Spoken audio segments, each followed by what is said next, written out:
You're listening to the Walled Garden Podcast. This podcast is a part of the Walled Garden online community, a community dedicated to sharing and discussing philosophy, beliefs, ideas, and creativity among all types of people, in order to gain new insight on some of life's biggest questions and make the most of how we live. We appreciate you joining us.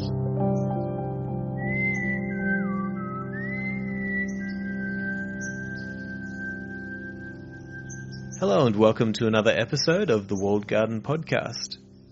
So today I have for you another conversation with one of my favorite people in the entire world, Professor Joseph Siracusa.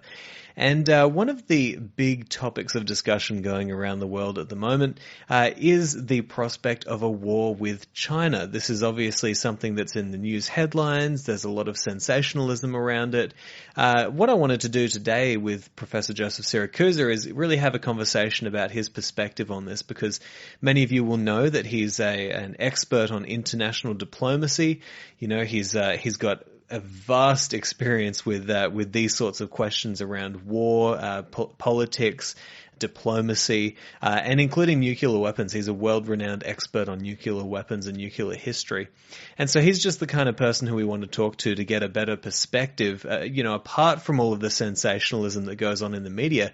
You know, what does somebody like Joseph Siracusa think about the prospect of a war with China?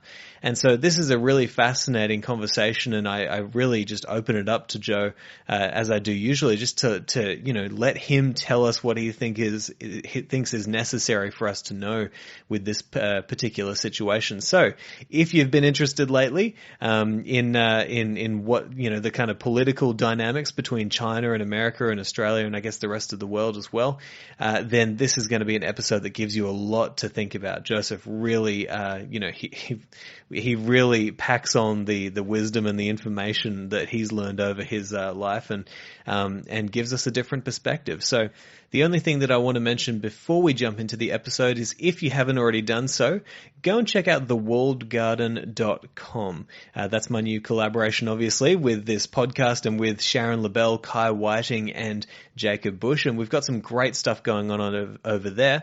And if you'd like to join the community, then we'd love to see you there. And you can use the promo code PracticalStoic if you're becoming a caretaker member. And I'll let you see what benefits you get when you go over to the website. But if you use that promo code PracticalStoic, all one word, all uppercase, then you can get a discount for that membership. And that's only for the first 100 members. So we'd love to see you over there. And there's one more way that I'm going to invite you to get involved, because until December, we're doing meetups every week with Sharon, Kai, Jake, and myself, and other members of the community, and also just people who want to come along and contribute and hear what we're up to. And these are basically meetups where we're discussing our vision for the Walled Garden. And so we are having philosophical discussions, we are having theological discussions. We're really trying to figure out exactly which direction we want to take this. And because of that, it's absolutely vital that we invite you guys along to give your perspective and to really guide us and to tell us where you think it would be interesting for us to take our thinking, or to take the direction of the Walled Garden podcast and the Walled Garden community. So come along to those meetups. You can go to thewalledgarden.com/events, and you can see all of the meetups listed there, and you can register for those and attend. So anyway, without any further ado, I want to present to you my conversation with Professor Joseph Siracusa.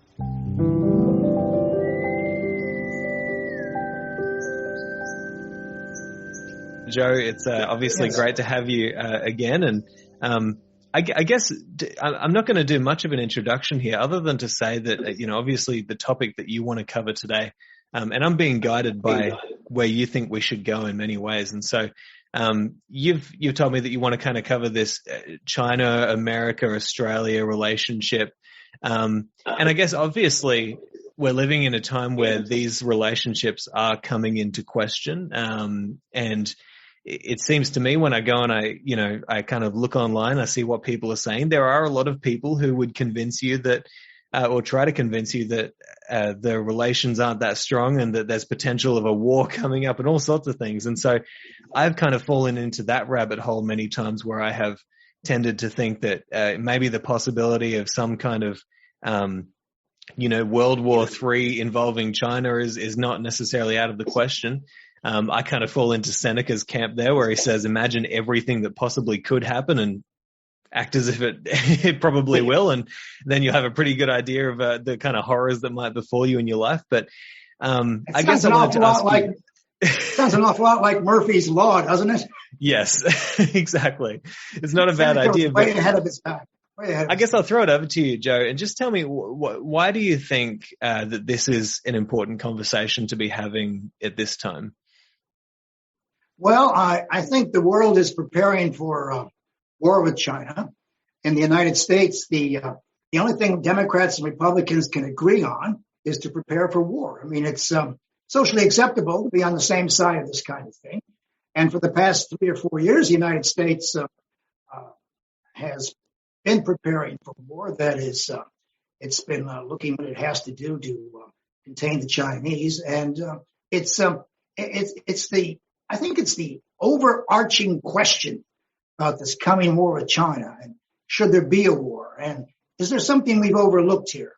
So I approach this diplomatically. I mean, I want to look at the long history of Sino-American relations and a little bit about Australian-Chinese relations, because Australia usually is lockstep with the United States. It's no wonder that the Chinese regard Australia as the 51st American state when it comes to Chinese relations, because they've fallen right in. But it's a long, complicated story. If we should go to war with China, I think it is not only unnecessary, that it is also illogical, because I think a lot of these issues have been dealt with. Now, I've spoken to you on a number of occasions about there's a very little sense of history going on in the world today. I mean, most people who look at this problem are ahistorical, and that's because of their age. You know, I've actually lived through all of this. At 77 years old, I've seen the whole thing unfold. I remember the President Nixon's trip to China to try to resolve this issue, and so that's kind of a good place to begin. And the thing is that there are a lot of unresolved issues from the Cold War. The Cold War was not only against Moscow-dominated communism; it was against Chinese communism as well. And in the 1960s, the American Strategic Air Command had counted on destroying as many Chinese cities as Russian cities, as a matter of fact. I've seen some of the bombing reports, that is, the target selection reports, which became available 20, 30 years after the event. And there's no doubt in my mind that had there been a war with Russia, China would have been included. By the way, Poland too, and Bulgaria and Romania, everybody was ready to go. The United States had 40,000 strategic nuclear weapons and was fully prepared to use them. Now, the thing is, and my big grievance is that I think this issue was settled on February 27th, 1972. At that time, Richard Nixon surprised the world by traveling to China with Henry Kissinger. He also brought Secretary of State William Rogers along with him. And President Nixon had some serious conversations with Mao, while Kissinger had serious conversations with the Premier of China, Zhou Enlai. And it was agreed at that time, and I think this is the important thing, is that the United States recognized there was one China and that Taiwan was part of China. That was the deal that was cut. And of course, now we're just going to project a little bit to 1979, when the United States de-recognized Taiwan. And there was kind of this strategic ambiguity about what the United States would do next, as a matter of fact. And so the thing that people don't realize is that the prosperity of Taiwan was actually built on the Shanghai Communique of 1972. Now, if you look at worldwide commentary today, you will find out that there isn't much discussion about what happened in 1972. And that's because, people don't study it anymore, or they have very short memories. I was on Beijing radio for 15 minutes a couple nights ago explaining the Shanghai Communique, and I realized that the people I was talking to weren't really familiar with the document. That's because we've had much more open access to material in the West than the Chinese have themselves. But it's quite clear that the deal is this. The United States has maintained the status quo since 1972. That is, The deal is that China would not force itself on Taiwan. It would not invade Taiwan. And Taiwan would not declare independence. And, of course, in the last couple of years, Taiwan's talking about independence, which, of course, would be a trigger for a Chinese invasion. There's also this myth about China needs 5 more years to invade Taiwan. My goodness, they could invade Taiwan tomorrow morning. That's not a problem. So the Taiwanese are playing a very dangerous game here. They know that their future lies with China. That is, they're only 100 miles from the mainland. They share a common history, as a matter of fact. And of course, in 1949, when the Chinese were losing their civil war with the communists, Chiang Kai-shek fled to the island of Taiwan and brought his troops with him and his coterie and all the rest of it.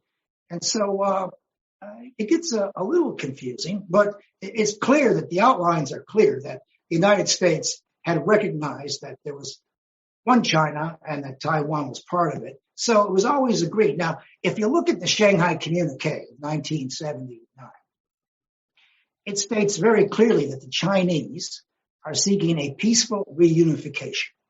It is their historical mission, the way it was America's historical mission in the 19th century under the banner of Manifest Destiny, to gather in Texas and California, Oregon and California, Texas, Colorado, New Mexico, and all the rest of it. And so they see it as their historical mission. And the Chinese have had the same offer on the table for Taiwan for about 49 years, and that is they insist that the Taiwanese recognize that there is only one China, but they're entitled to have their own system of government. That is, they can keep their capitalism. They don't have to follow the rule of Chinese socialism socialism with Chinese characteristics. They can have their own model. But there is some urgency here, and this is the problem: is that people are imagining that we're running out of time. And this is the thing that we have to address today is, well, what is this urgency? Is it manufactured? Is it artificial? Or is it real? And so we begin the story with, in the 1960s, early 1960s, I was a student at the University of Vienna studying comparative communist systems. And we looked at China, we looked at Yugoslavia, we looked at Russia, of course, and Vietnam, etc. And it was quite clear that there was a monolithic effort on the part of the communist nations to gang up on the West. I mean, that's how it was seen as a monolith. And no one. What were the signs that you were seeing? Sorry, just quickly. What were the signs that you were seeing that made you think that there was that kind of coalition, I guess? The big sign was when North Korea attacked South Korea in June 1950. It was quite clear that they had the green light from Beijing, and that they were acting in concert with the Soviet Union and opposing American forces on the peninsula and trying to destroy the South Korean government. So we had plenty of indicators, and of course the Chinese had made America front and center in all their propaganda. It was just assumed they were all part of the same cloth, as a matter of fact. What we did not anticipate in the 1960s, what we did not see, is the beginning of the Sino-Soviet split. There was an argument between them about how communism should best succeed or how it should move forward. And of course, Mao was famous for the great step forward. He wanted to go right from feudalism to some communist paradise. Of course, millions of people died in the collectivization of Chinese agriculture and the rest of it. And so the Chinese are trying to take a spiritual leadership. They're taking hold of the communist movement. And of course, in those days, the Soviets were very ideological. I remember a guy named Mikhail Suslov, who was the minister for ideology. And it was sort of like a fight between the Protestant and the Catholic Church, the Protestants and Catholics in the period of the Reformation. It was about who controlled it. Now, we just assumed they were just all part of the same thing. And as I say, when I saw that bombing sheet, the targets, I mean, every Chinese city was scheduled for destruction. And so they're part of the same cloth as far as anything. And no one wanted to do much about it. What made Nixon very interested in going to China, which is completely out of character. I mean, he is, and maybe this is something we should think about. It took a conservative politician, archetypal anti-communist, to travel to Beijing to cut a deal. And while it was President Nixon's idea, the tactician there, of course, was Henry Kissinger. And Americans were shocked that the United States would be turned into an arch enemy such as China. And of course, in those days, China represented a very large portion of the human race, and it was not recognized in the United Nations and other places. And, you know, even today, Taiwan only has 15 nations out of 195 that recognize its sovereignty. This includes Swaziland, Tuvalu, and Switzerland. So it's not like the Taiwanese could count on these people for very long. Anyway, President Nixon had a problem. And that problem was how to get out of Vietnam. And of course, the Vietnamese are being supplied by Soviets and Chinese, etc. And so he turned to Mao as a way to do two things: to extricate himself from Vietnam. That is, if the North Vietnamese can see there was no further help coming from China, they would be more inclined to negotiate some kind of exit for the United States. Not dissimilar to, the kind of thing you saw in Afghanistan, how the United States was looking for the door. So, and the other thing too is that Henry Kissinger was developing this concept of détente. That is, détente simply is a French word for taking the tension off of a crossbow. And he's looking for a way to maneuver the Soviets, to let the Soviets know that the United States was going to support China on certain issues. And so it was a very clever move. And, sometimes in history, your timing has to be absolutely right. And Kissinger and Nixon had their finger on the pulse. That is, the Chinese were looking for their opening, and the United States had come to the conclusion that the only way to get out of Vietnam was to cut a deal with the Chinese. And the second part of that deal, of course, looked towards the normalization of relations. Now, that didn't happen until December 1979. An old friend of mine, Len Unger, the ambassador in Taiwan, wearing a tuxedo and a red tie from a dinner party the night before, woke up the leader of Taiwan in the middle of the night, 2 a.m., went over there and told the United States was de-recognizing Taiwan. Of course, this is a great shock. The Taiwanese were frozen into inaction. They didn't know what to do. And of course, there were thousands of students on the street, and Unger was lucky he wasn't stoned to death somewhere along the way in these cars. So it took about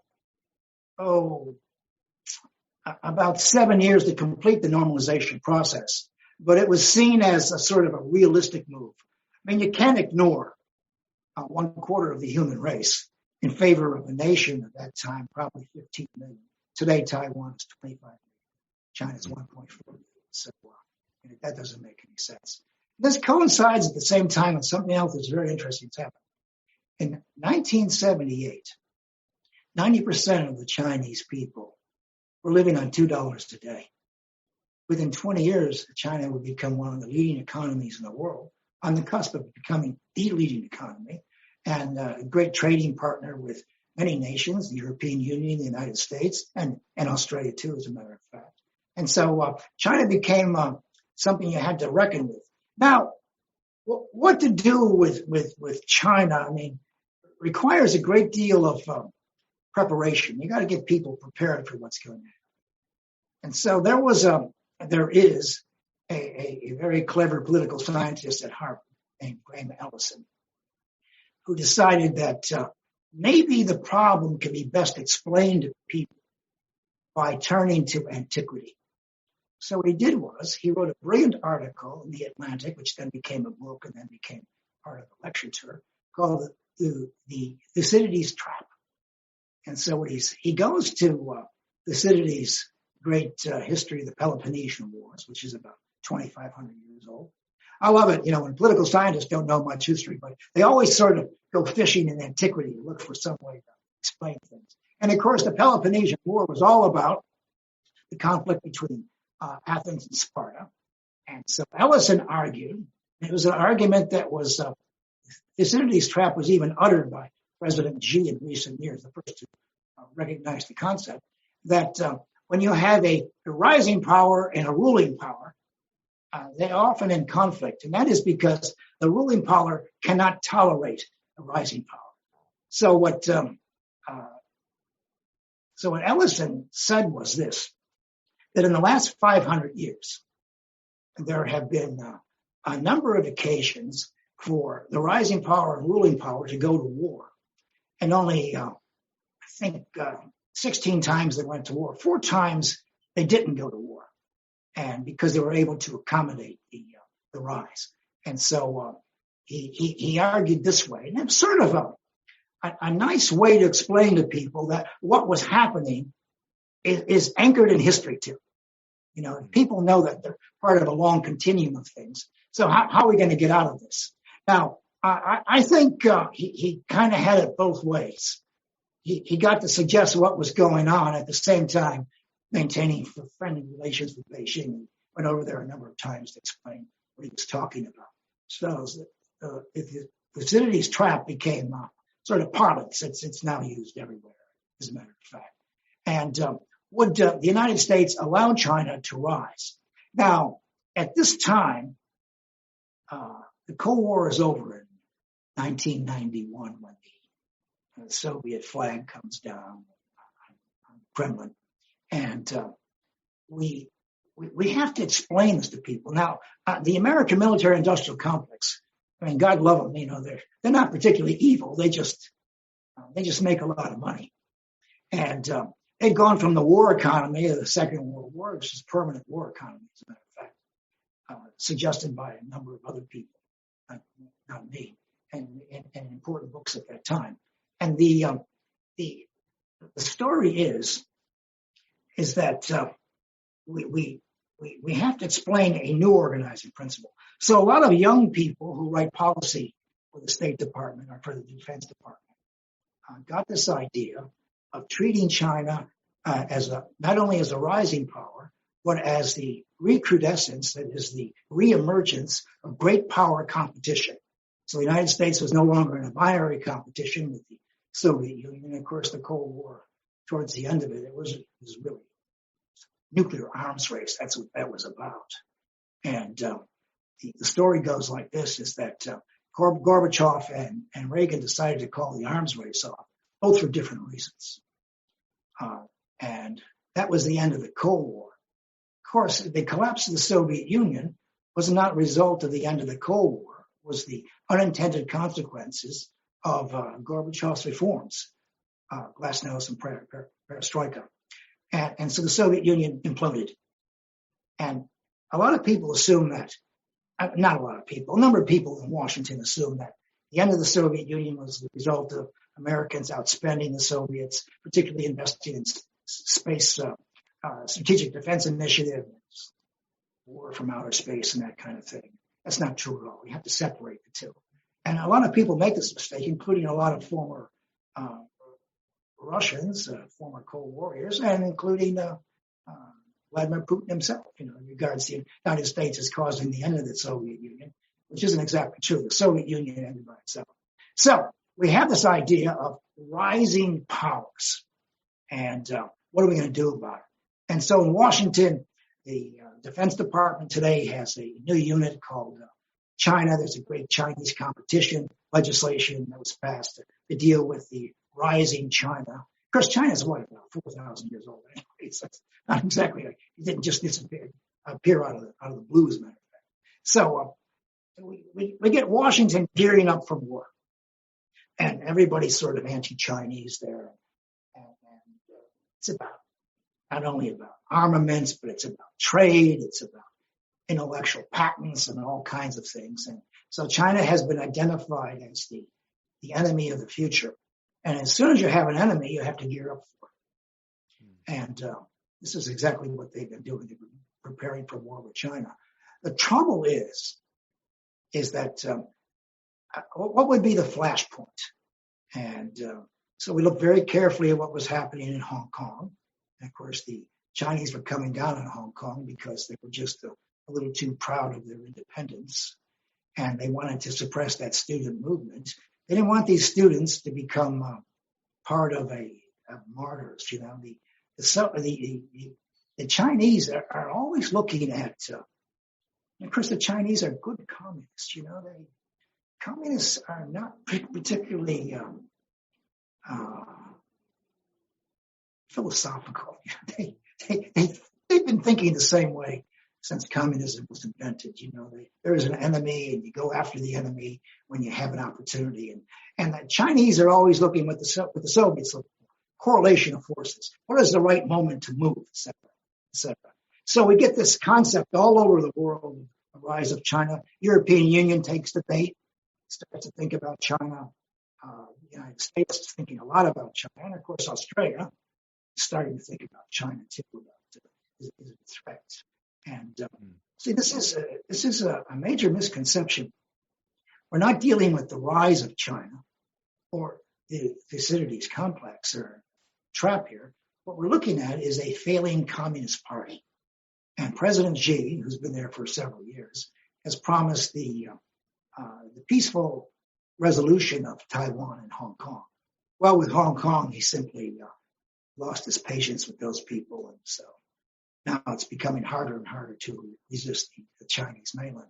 But Taiwan is part and parcel of China. And as long as the Taiwanese did not talk about independence, the Chinese leadership was prepared to offer them a one China, two system deal. And the deal was this: they can keep everything they have, their business model and all the rest of it, as long as they turn over their foreign policy to Beijing. It wasn't going to be a launching pad for Western forces.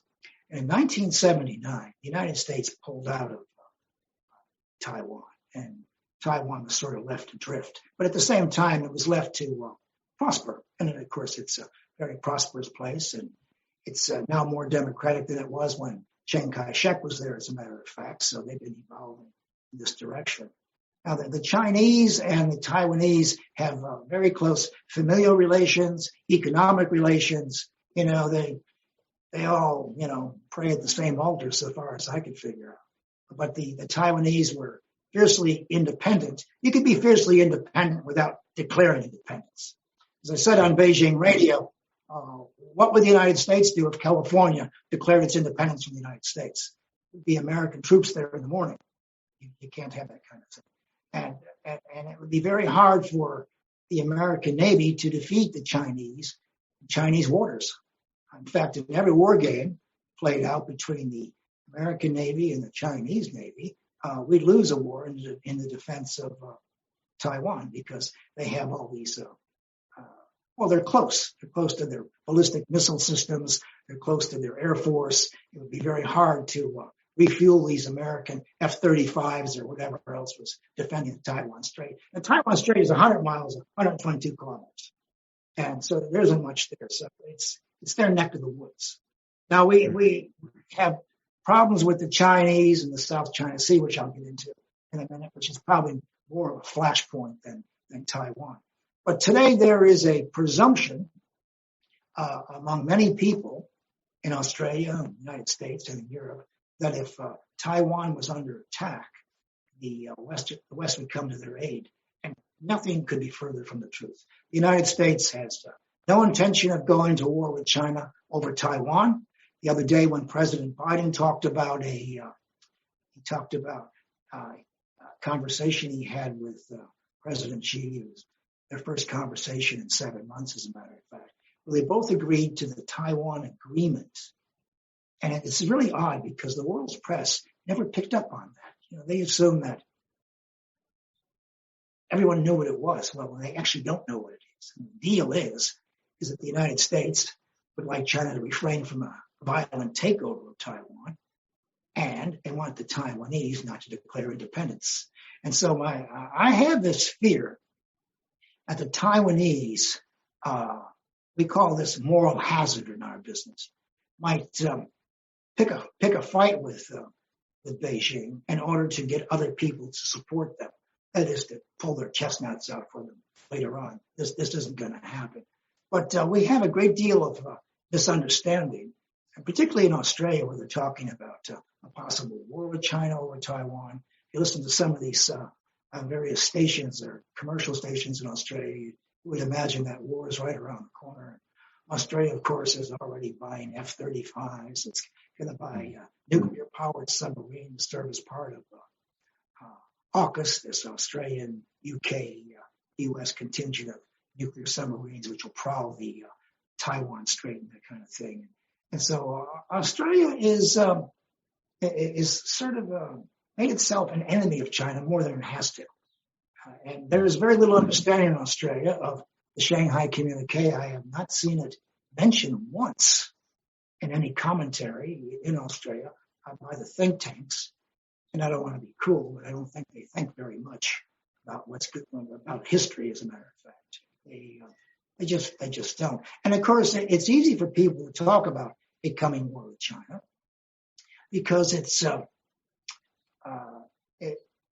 kind of a lazy way of thinking, and it makes you relevant to say that you're part of the deal. It does seem like somewhat of a low-hanging fruit. I mean, even with last year, I mean, I think last year this started bubbling up a lot more because everybody was thinking about, we've got this virus that has come straight out of China, and so everybody's already pretty annoyed with that. And then you've also got, I know nothing about this really, but I do remember the kind of cyber attacks that we saw from China. I'm not sure if there's any updates and information about that, but I wanted to ask you to clarify on a couple of things for me. Firstly, you've mentioned multiple times. Well, let me ask this first. So that agreement that you said Biden was talking about, to me, it sounded like, and I want you to tell me if I'm misinterpreting this. It kind of sounds like that agreement was kind of like, you can take Taiwan, but just don't make a big fuss out of it and don't be violent. I might be wrong on that, but also the other thing that I want you to clarify is I'm wondering if you could spend a little bit of time going into greater depth about why it is that you believe that China is actually a dying communist state at the moment, because I know you've mentioned that multiple times in the past. You've done your research about the exact amount of years that you'll likely see the communist state stick around. So, yeah, if you could clarify on those 2 points, that'd be great. Well, my belief that China is a dying power, that is the Communist Party. Keep in mind, there are 90 million members of the Chinese Communist Party. Most of them people who simply sign up so they can get to go overseas, to get an apartment, to get a university education, play by the game. Then you got, Is that how it works? Just quickly, is that how it works? So basically, if you join the Communist Party, then you kind of get a lot of international privileges and stuff like that? Oh, you get all the privileges. You can't make it without being a member of the party. It's not possible. It's just not possible. And what happens if you're not a member of the party?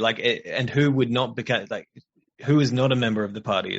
Because I have no idea about any of this. I consider myself to be very much in the part of the ahistorical group. If you want to make it in China, you have to be a member of the party. In fact, the Chinese regard the diaspora is also members of the party. They expect Chinese overseas to play in with them, to support their positions. This is why these large Chinese populations around the world scare the hell out of governments, because they think they are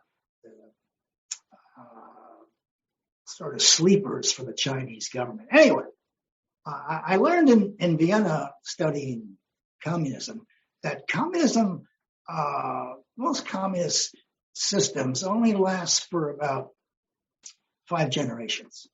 It's hard to push that zealotry through the system. And most parties, most communist nations, after 5 generations, they just implode. No, they don't become lesser people. They become nationalists. Almost all the communists in the former Soviet bloc are now super nationalists, whether they're Lithuania or Estonia, Latvia, they're just different kinds of people. Anyway, I think President Xi realized that the party was coming to the end. Now, I've been working on this figure 5 generations. That's about what happens. And, the Soviet Union lasted, the Bolshevik Party lasted, about 49 years in power, as a matter of fact, 1917 to 1991. The Chinese, and I found this out the other day, serious multi-volume work was going on in Harvard. A Chinese specialist found out that he discovered that of the 249 dynasties in China, their average age was about 70 years old. And that's what I've been saying, that by the time you get to be about 70, the Communist Party in these nations, they start to lose their ideological fervor. It's very hard to produce that kind of thing. So I think Xi is looking over his shoulder. Now, I want to just get back to the size of the party. You got 90 million members of the party, and then you got a standing committee of the party, which consists of about 5 people. So how long can you have 5 people determining the fate of a nation of 1.4 billion? It's very, very hard to do. So Xi has promised things. Now, in the 30s, Hitler promised things too. Lebensraum and purification of the race and all that. Chinese aren't talking about conquering anything. They're talking about the peaceful reunification of China. The other day, President Xi had a conciliatory speech on the 100th year of the Communist Party, talking about peaceful reunification. And in fact, almost everything he said in the speech is taken from the Shanghai Communique. It says the same thing. It seeks peaceful reunification. I mean, the Chinese do not want to make an enemy of the world by seizing Taiwan, but Xi's made it very clear to the party that he will deliver on this historic mission to return Hong Kong, she has, and now Taiwan. And of course, Hong Kong was a very bad example because it probably incited people in Taiwan to become a little more independent than they might want to be, because they can obviously see that they're next. But I reckon that the average age of the Communist Party is about 70 years before it rolls over and becomes something else, or is, God forbid, regime change takes place. And I think Xi is working against the clock. So rather than pitching China as a rising power in this recrudescence of the great powers, great power competition, China is really a declining Chinese Communist Party, which is acting out of fear, not out of arrogance or bravado or anything like that. He's got to deliver on this, and he knows that. So a couple months ago, he gave a fierce speech about anybody who stops him from doing what he wants with Taiwan will be met with Chinese force, which is considerable. And then he sort of cooled it in the last couple of months. He's talked about that peaceful reunification. And the Chinese are prepared to let the Taiwanese go on forever with their business model and their freedom of expression, the judiciary, all the rest of it. They can have whatever they want, but they just can't declare independence, and they can't go against the foreign policy of Beijing. So I think President Xi is on the clock. He sees he's got an hourglass next to him, and he can see the sands going through it. He's got to deliver. Now, I know that there's a new constitution which enshrines him forever, but there's no forever in communist politics. You can get a bullet in the back of the head, whether you're Chairman Kim or anybody else. I mean, they demand that he deliver on what he says. So that's his way of unifying the party and pitching to the nationalism of the Chinese people about the importance of reunifying. As I said, he's offered them a deal and to keep on doing what they're doing forever, and he reckons they'll fall into the same basket. And I was thinking in the 1950s, the United States nearly went to war with China over these islands of Matsu and Quemoy in the Eisenhower administration. the Chinese were shelling the place. The United States was threatening them with the Seventh Fleet. In those days, I think the United States could have moved very quickly against China. But a war with China in the 1950s would have been an automatic war with the Soviet Union because, as I say, it's all part of the same target selection, as a matter of fact. And so President Nixon knew. He knew things in the 50s that we didn't know till the 1980s when these target selection things came out, that he knew that there would be a general devastation of China in the event of a war. And I think he was genuinely appalled at the prospect of a nuclear war. Now, today, China has 300 strategic weapons. All of them can reach the lower 48 states. They can certainly take out American troops in Guam, Okinawa, South Korea. That's not going to be a problem for him. But he doesn't want that. Keep in mind that Xi is in charge of a dynamic economy, which is having its own problems from time to time. And the Belt and Silk Road concept is designed to carry globalization to the next level. China wants to play the game. A number of years ago, a Chinese delegation very close to the leadership came to RMIT when I was there and asked for a critique. They wanted to know what they were doing wrong. They wanted to know why everybody thought they were the bad guys with the Belt and Road. And I explained to them, they were just imitating the British in the 19th century and American dollar diplomacy in the 20th century. They were doing what everybody else was doing, but they were getting a very bad rap for it with these soft loans and all this kind of thing. Now, they did some things that were wrong. If they agree to build something, infrastructure in Africa, they send their own workers. And their workers require Chinese food, Chinese infrastructure, the whole deal, It's just, they were doing it kind of wrong in a sense. And I said to them, look, I know what you're doing is part of what you see in history, as a matter of fact. But by giving all these soft loans out, the day will come when the party will demand that people pay their debts. Fair enough. The U.S. Wouldn't recognize any country that didn't pay its World War I debts. They want to be paid. And I said to the Chinese delegation, this 17 academics who advised the president over there, that Belt and Road, instead of producing a world that is attached to China, will produce a tsunami of anti-Chinese feeling around the world with all these soft loans. And they say, look, the loans are attractive, and because a lot of governments hive off the money or they're corrupt, and it's not their fault. These countries can't pay back the money. But, when you offer people a soft loan to build an airport or a road somewhere, whether it's in Greece, as it is, other places, the Chinese have this Belt and Road all over the world. They didn't understand why the world was ganging up on them. So I made it very clear to them. Of course, more important, I think, than Taiwan is the problems in the South China Sea. South China Sea is this vast place, 3.5 million square kilometers, a million miles. And they had all these, they said they had a historic basis for being there. Once again, they refer to history for their reasons for being there. And it's in their neighborhood, and they're going to take it. And to solidify their claims is that they built up all these little tiny reefs.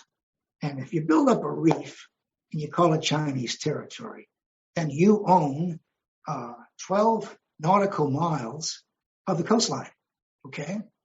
Plus a 200 nautical mile exclusive economic zone.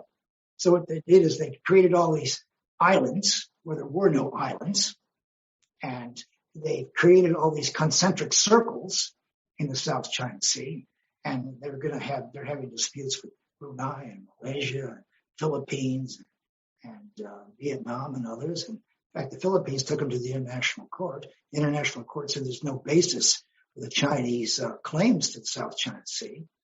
And of course, the Chinese disagreed with the conclusion. In fact, they ignored it as a matter of fact. And so, So they're essentially building their own islands in order to expand their territory. that's right. That's exactly We live right. in an insane time. we live in an absolutely crazy time. And what do they want? Well, the South China Sea is a rich bowl of natural gas, oil, and fish. They want all the resources of this part of the world, and they're not going to take no for an answer. It's part of their turf. Now, there is a concept in geopolitics called propinquity. If you're near someplace, you got a better claim to it than somebody who's not. And so they're extending that. And of course, the point of contact with America is the American Navy. Let's forget Taiwan and Hong Kong and Uyghurs for a minute. The problem is when the American Navy wants to transit the South China Sea, which is right through an area where about a third of the world's freight transits.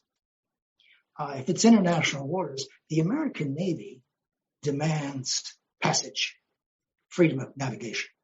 Now, this freedom of navigation is part of the American DNA from the Barbary pirates of the 1790s through the war with Germany in 1917 and the war with Japan in the early 1940s. It's all part of the same thing.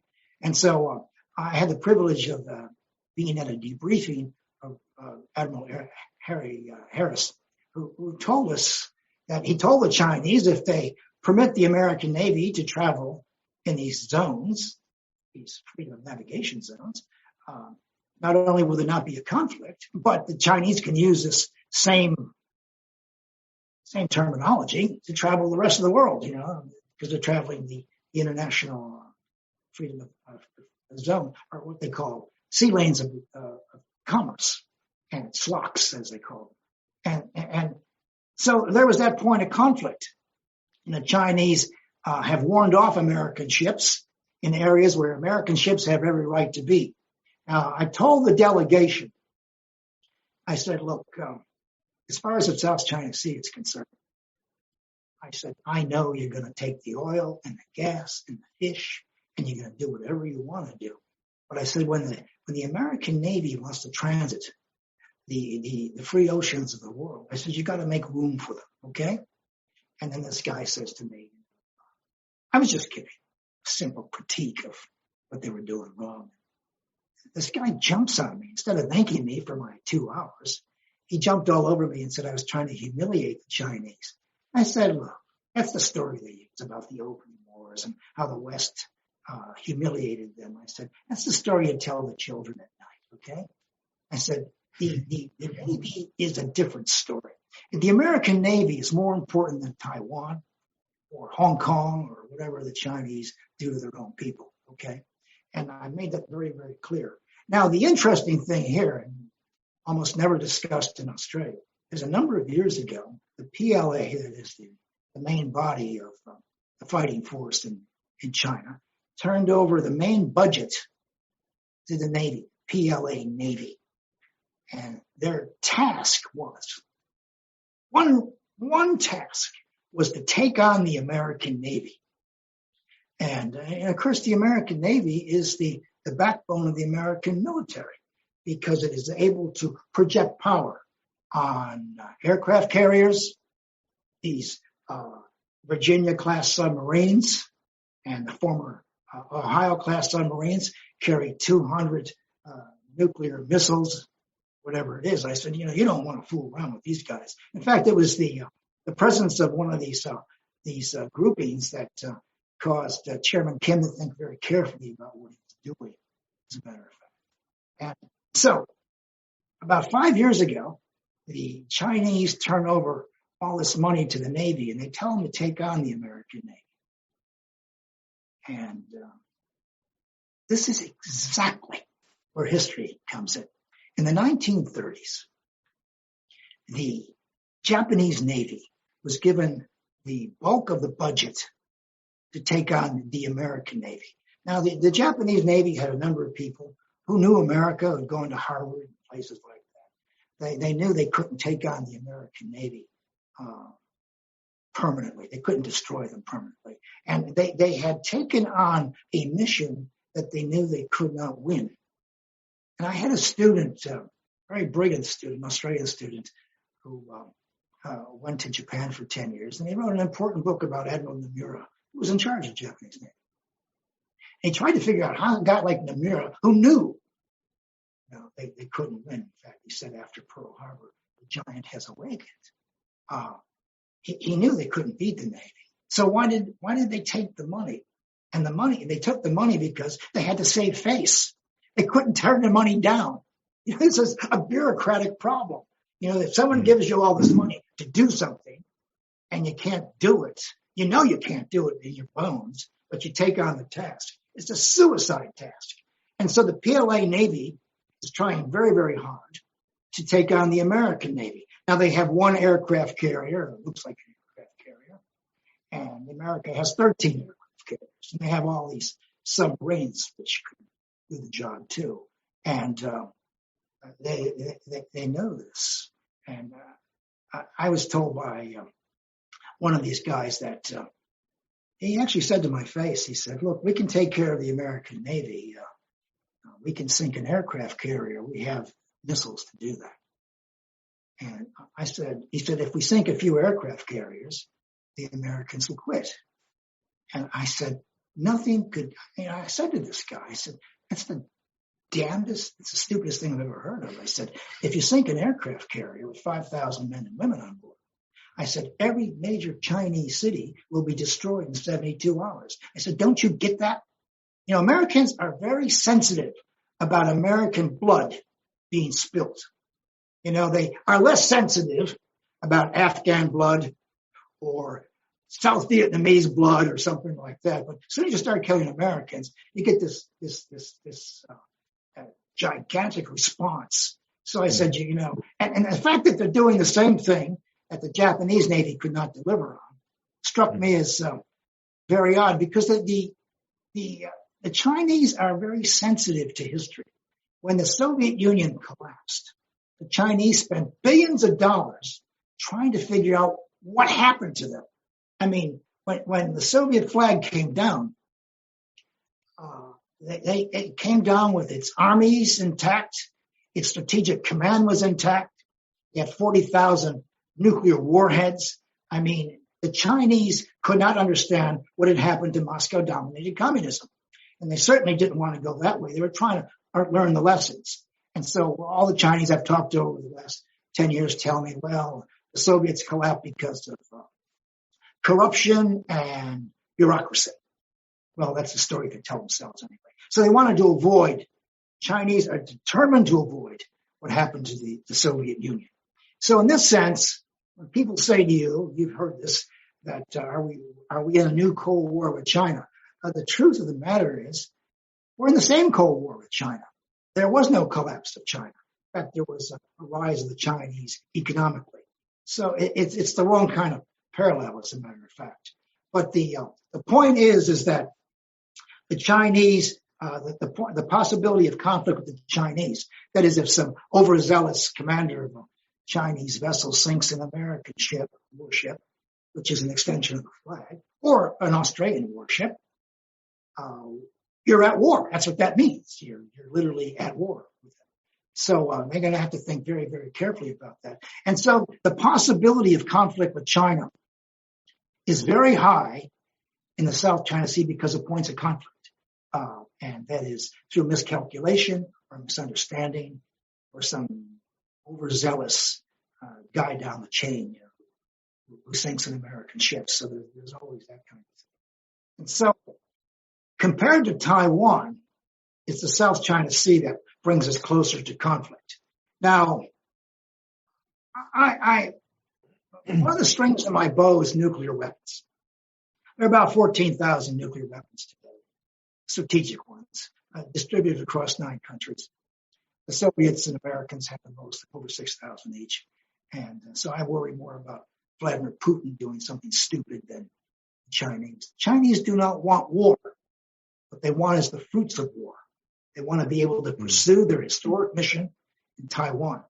And the idea that we would come to the defense of Taiwan. Now, I saw yesterday an article in a major defense journal by a former colonel in the U.S. Marines who said that we should make it very clear to the Chinese that a takeover of China would result in a nuclear war.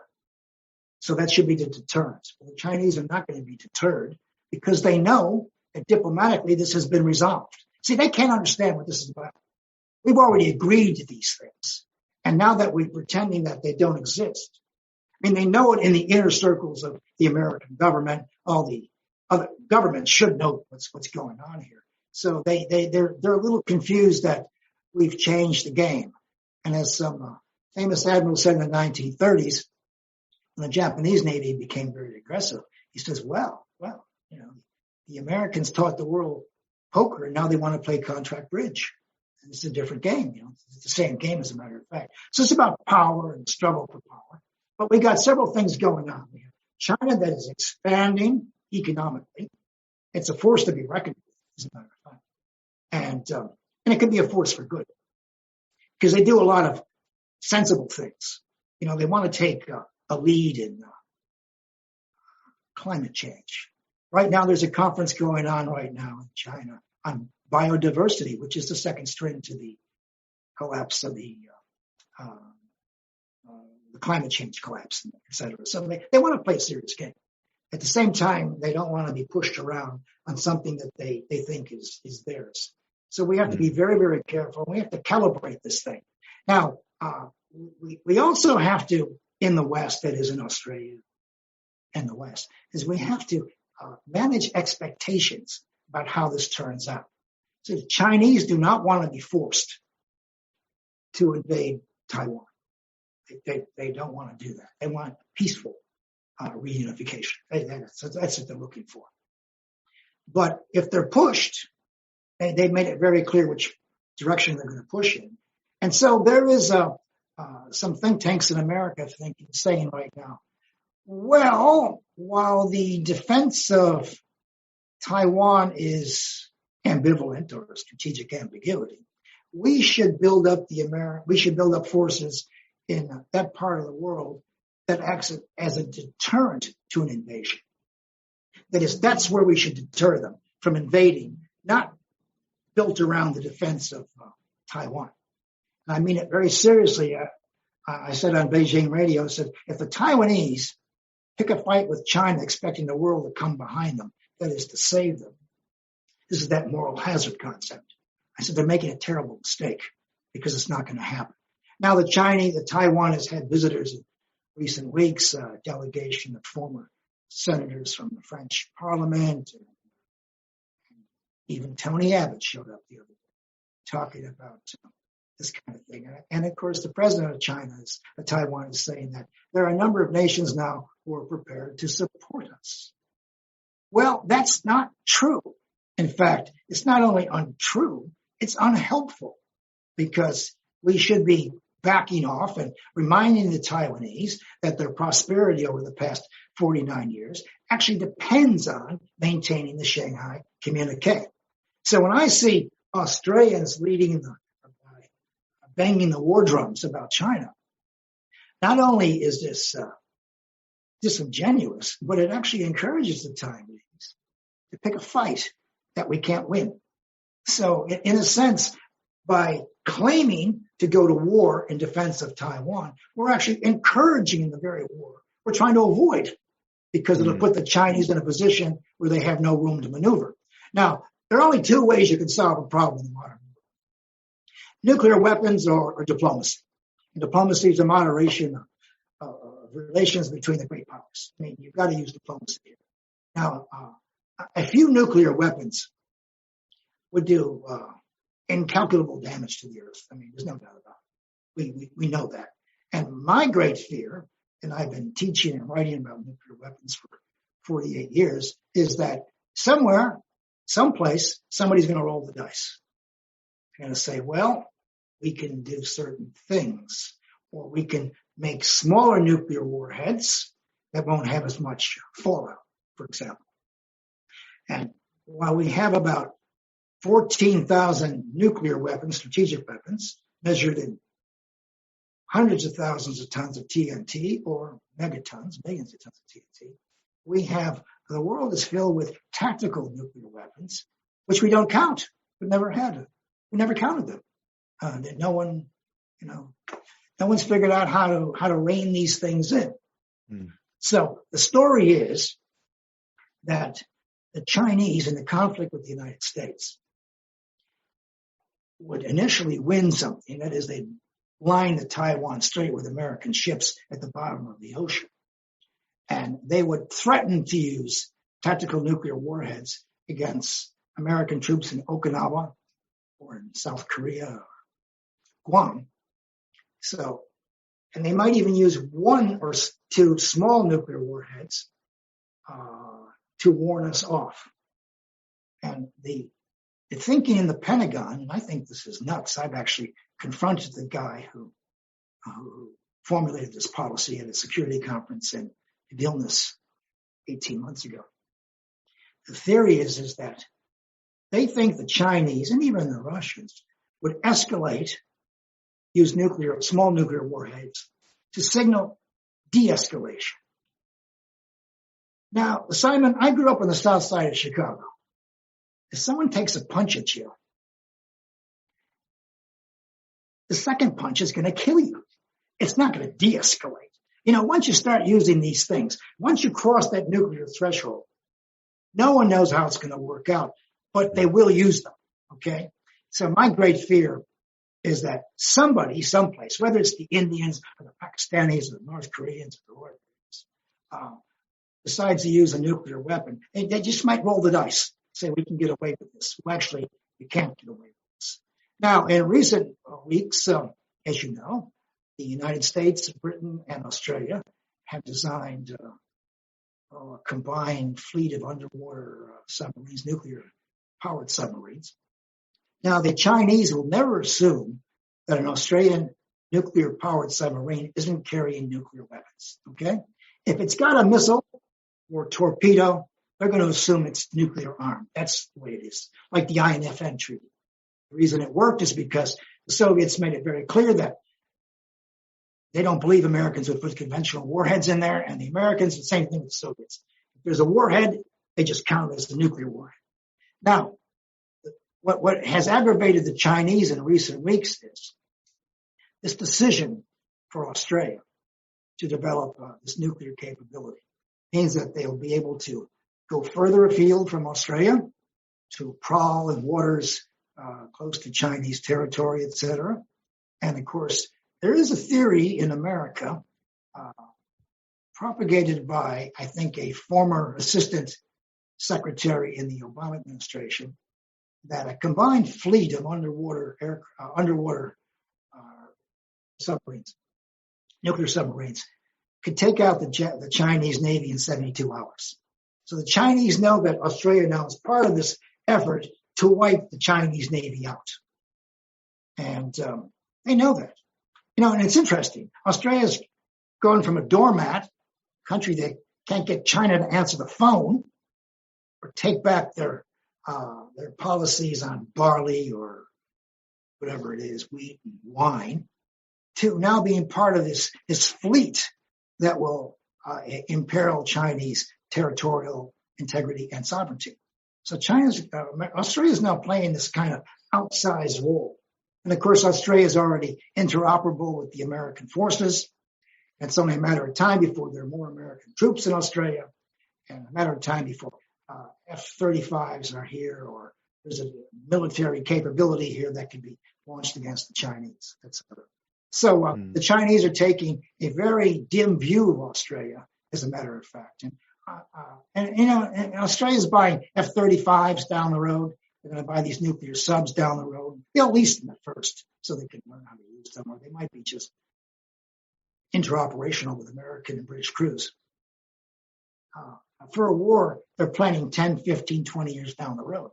Now, if my theory is correct, that communism only lasts about 70 years in every country, in which case it has to reinvigorate itself, or there'll be eternal, be a regime change within. And China has a great history of that. As I mentioned, 249 dynasties, on average 70 years each, though one of them did go a long time. And so the Chinese are up against the clock. They see themselves as losing their power in China, and they don't think they have a lot of time. And this idea that it's a rising power, and to use Thucydides and Sparta and Athens, that's a very neat kind of thing. Now, the guy who told this story, Graham Ellison, said he wanted the world to see the Chinese-American rivalry through a prism of antiquity, that this has been the same problem for 2,500 years. Then I saw him in a podcast the other night, and he was telling all these people in a TED Talk that Thucydides is a wonderful guide for what's going to happen next, or what shouldn't happen next. And then he says to this audience, this will make you gag, he says, and of course, Thucydides is the father of history. I always thought it was Herodotus, actually. So he wasn't even sure what he was talking about. But he had this great idea. And I love Graham. He's 78 years old. And he'd written the big book on the Cuban Missile Crisis. He'd written the big book on the coming of nuclear weapons for terrorists. And now he's made himself relevant again. And, he sold 1 billion copies of this book, selling all over China, and people are reading this. So what is the relationship between a rising power and a ruling power? And in 500 years of history, 16 times, they confronted each other. And they were only able to avoid war 4 times. So our odds are very poor that we can do something about this. Now, what bothers me is that if there is a war between China and the United States, and when I say the United States, I mean his friends and allies will come in behind them. It is not only unnecessary, it's a tragedy that we shouldn't be going down this road for 2 reasons. Number one, there's no justification for it. And number 2, it's suicidal, particularly as we look at the other crises that threaten, the international community.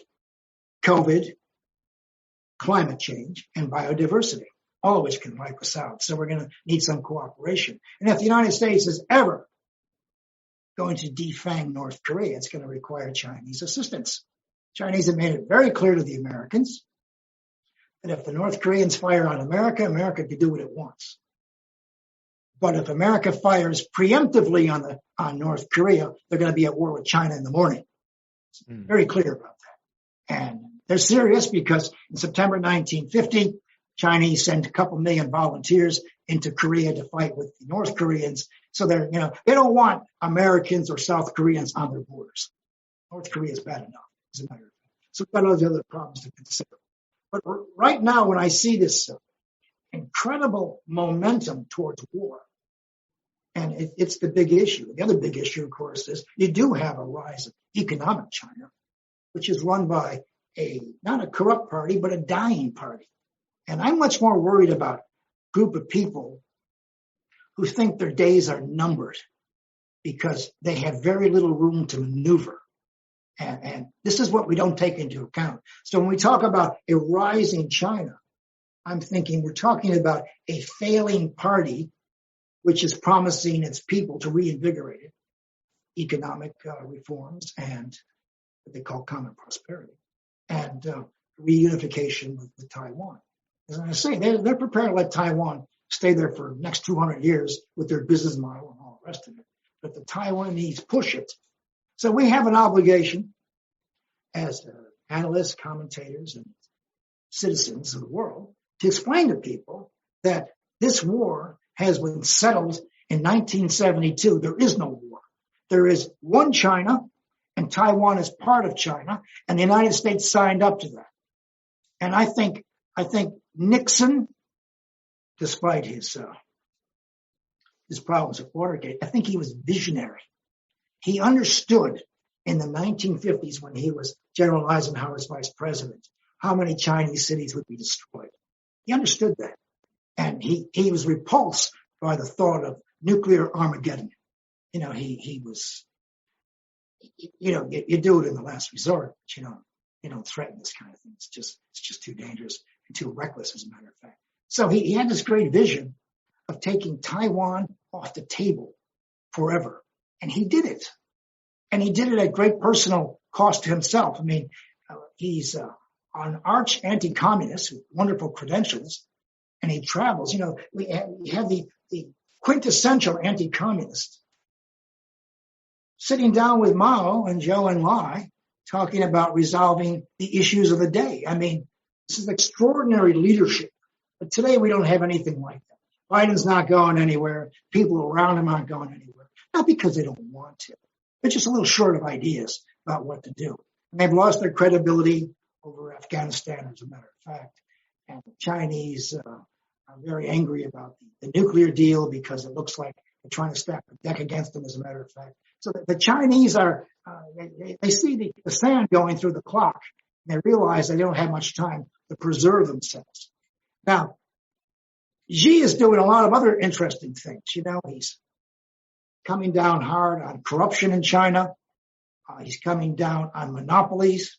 He's punishing people who are fixing prices and all that kind of stuff. He's doing what nations do. You know, I once saw a comment by the great Arthur Schlesinger Jr., who said in the 1970s in an op-ed piece that you could have capitalism without communism, but you can't have democracy without freedom. And communists can adopt certain business practices, monopolistic. But at the center, of course, is what they say is socialism with Chinese characteristics. So it's quite clear. And, you know, in the recent weeks and months, President Xi has mandated how often children can listen to social media. He can turn big tech on and off. He's telling people where to get on and off the bus. You know, he's becoming more authoritarian because he's trying to prepare China for the 21st century. And this must be his own undoing. Because sooner or later, I mean, anybody who wants to know what's going to happen in China simply has to look at a book written in 1931 by Aldous Huxley, Brave New World. You know, you can organize this world all you want. People are free. You know, people will always be free to decide what they want to do.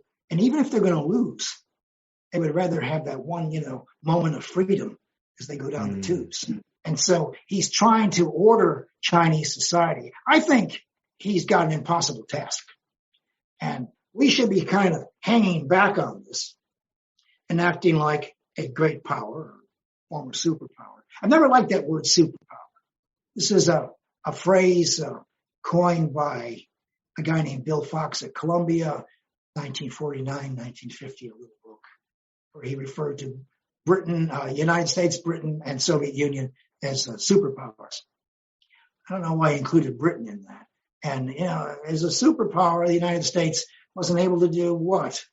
Wasn't able to beat the North Koreans. It wasn't able to defeat the North Vietnamese. It wasn't able to assist the Shah of Tehran. I mean, the superpower business, I think, is an exaggeration. It's a moniker that you sort of have over a period of time. But I think we're in very dangerous waters. And I'd like Australians and other people around the world, this is my personal mission, to try to explain why this war is unnecessary. And it's tragic if we come to this point, because if there is a conflict with China, there will be nuclear weapons. There's no doubt about it. Chinese will use the nuclear weapons. And the United States will use some nuclear weapons. And Australia will hold its breath, see what happens next.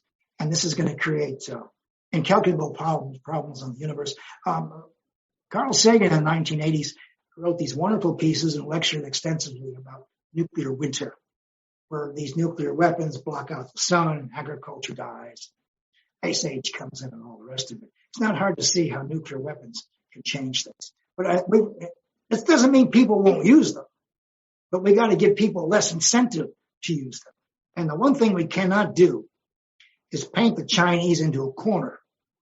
And of all things over Taiwan, which was settled 49 years ago, it doesn't make any sense. So when I hear people say that we should threaten nuclear war, or we should be prepared for war with China if they invade Taiwan, this is reckless conversation. Now, people will say, our economies are tied up. How can we do this? keep in mind that before 1914, it was the heyday of international peace movements. The economies of the world were all kind of tied up together. A guy named Norman Engel wrote a book called War and Illusion, that war is no longer necessary because it affects everybody, etc. And so we're forgetting these important things. Well, people go to war in spite of themselves. I think they would, unless they have a solid understanding. And in this country, and I've been here 48 years, I see this ignorance in the think tanks, on commentary, and in the government about what they think they're doing. I mean, when I hear these things, I'm thinking, this isn't real. Now, it's dissociative behavior. You know, a nation of 25 million can't really throw its weight around. It has to join somebody. So, you know, and smaller powers usually hook up with great powers. This is what Leopold von Ranke meant when he talked about power politics, about the great powers. And he didn't have the concept of middle powers. You're either a small power or a great power. And small powers gravitate towards the great powers that would look after them, as a matter of fact. Australia, of course, sells itself as a middle power. I don't know where this comes from. When I arrived in 1973, I went to the University of Queensland. And about a year later, I was at Story Hall listening to Gough Whitlam talking about Australia as a middle power. Here we got about, 14 million people. There are fewer people in the Australian Defence Force than there are cops in New York City talking about themselves as a middle power. Now, there was a very interesting Queensland politician who wanted to be prime minister and could have been, as a matter of fact. He got rolled at the last minute by the hook. And he went on to become governor general. He wrote a little book in his memoirs. He wrote his memoirs. And he has a little passage in it about this idea that Australia is a middle power. He said Australia is only a middle power if you compare it to Tuvalu or someplace like that. He says it can't go to war with Norway or France or anybody like that. You know, it's kind of a misnomer.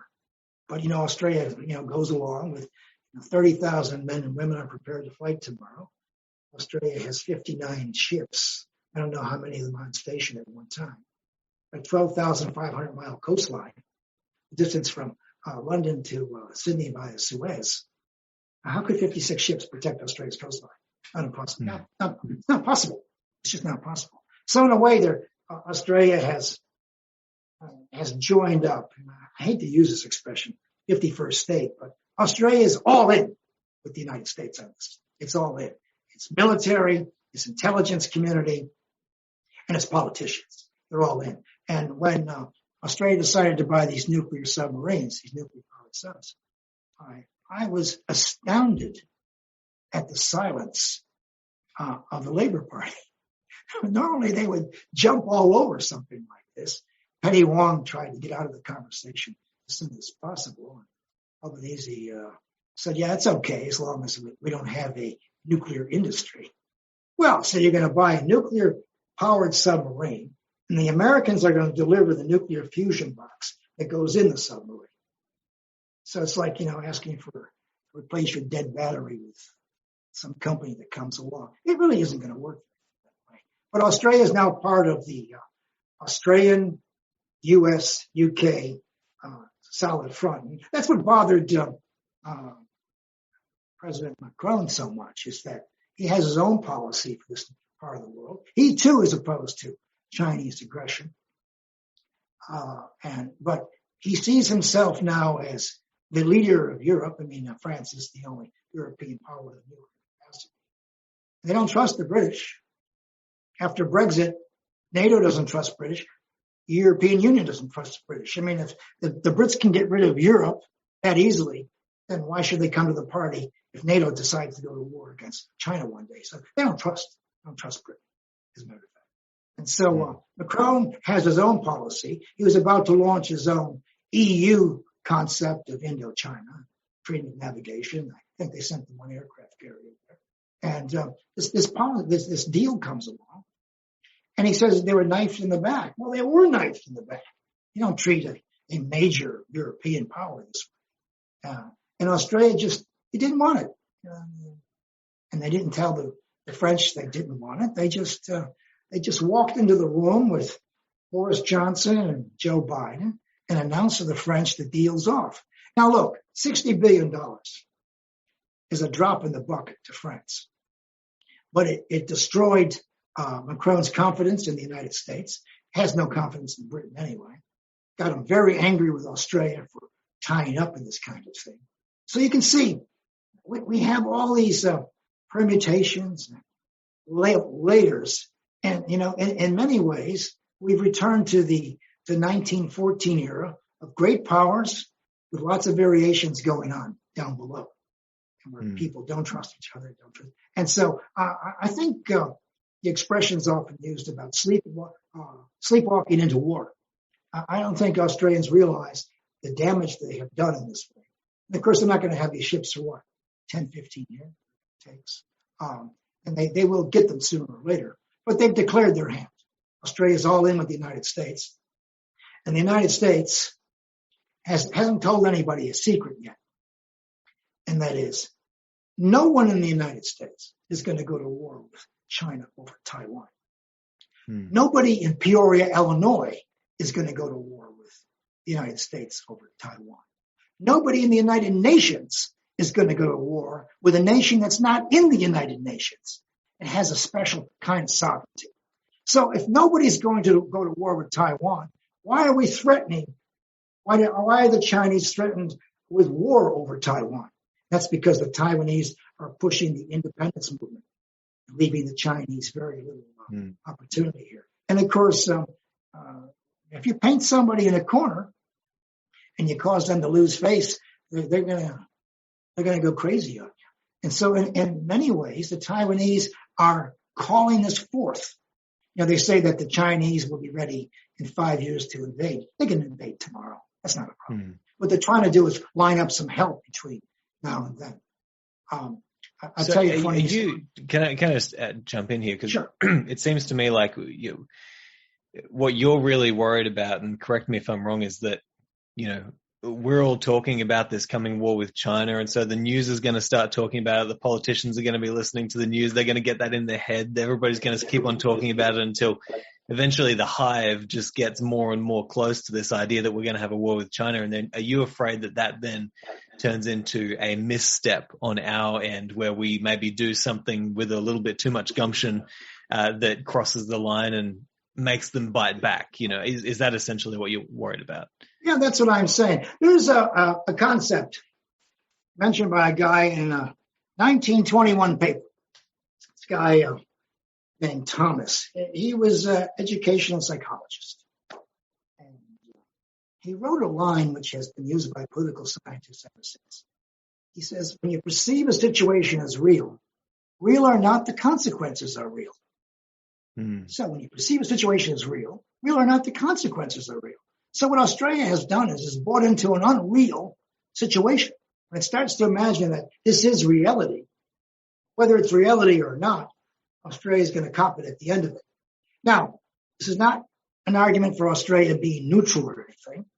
I think Australia can make a lot of points diplomatically, and they can do it without the gorilla in the room, the United States. Australia could, for example, the other day when 6 months ago or so, when the Global Times threatened to rain ballistic missiles on Australia if it should assist the United States in defending Taiwan. I said on one of the networks that the Prime Minister should call the Chinese ambassador in and ask him to disavow the statements, because the Global Times represents some views of the Communist Party. And if he didn't disavow them, to just shutter the embassy, because you can't threaten a nation with nuclear weapons when you're not at war with them. I mean, that is, in a sense, an act of war to threaten people with war. So they should have shown them the door. Now, that particular network put my comments online, that is on YouTube, And within a week, it had 1.6 million views. Now, look, I don't get 1.6 million views from my comments, but it generated this interest around the world about what Australia should be doing. Now, Australia's done the easy thing. It's in lockstep with the United States. You know, and prime ministers, and I've been here a long time, they love to go to Washington. They love to have a steak dinner. And whether it's Billy McMahon with the beautiful Sonia or whatever it is. And Australians always say things that are slightly over the top.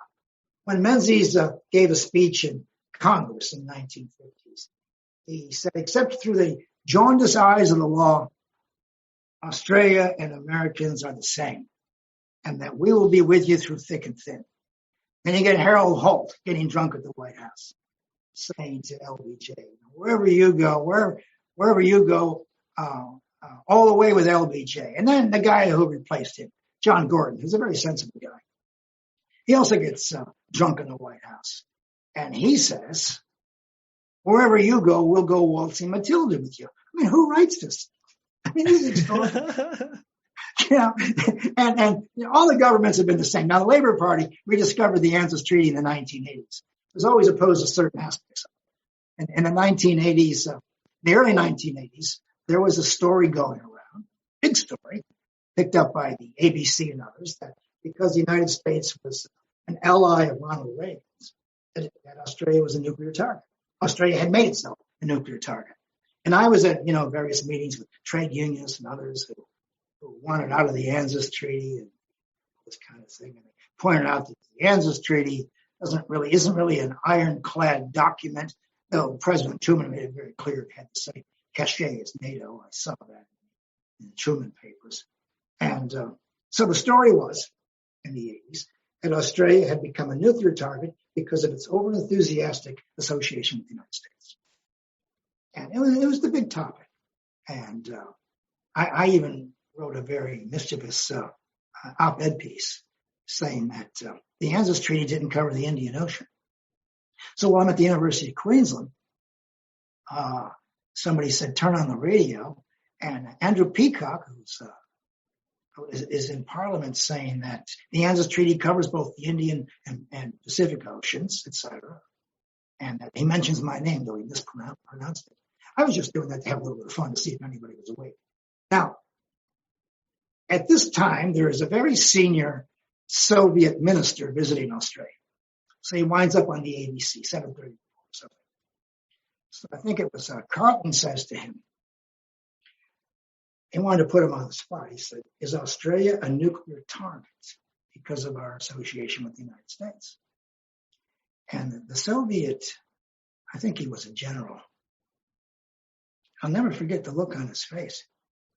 He said, we don't think about Australia.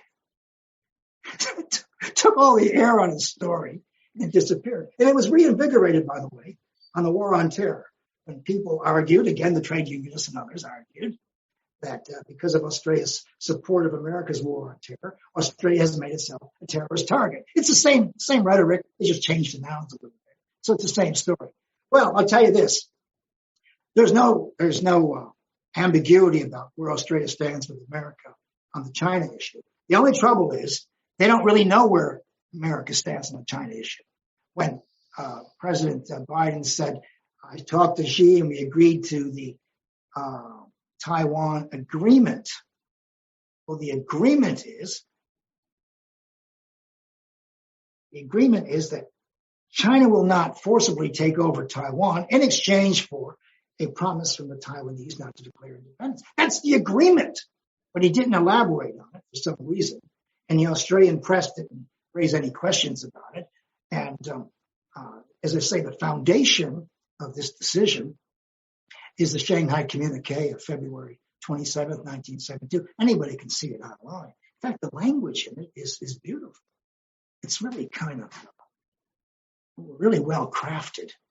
And, you know, the Americans agree that there's only one China and Taiwan's part of China and everyone will play by the rules, et cetera. I mean, and what China was going to offer the Taiwanese is the same thing that President Xi said a couple of days ago. I mean, it's the same language. They haven't changed anything, as a matter of fact. But the Australians haven't figured out America's not going to war with China over Taiwan.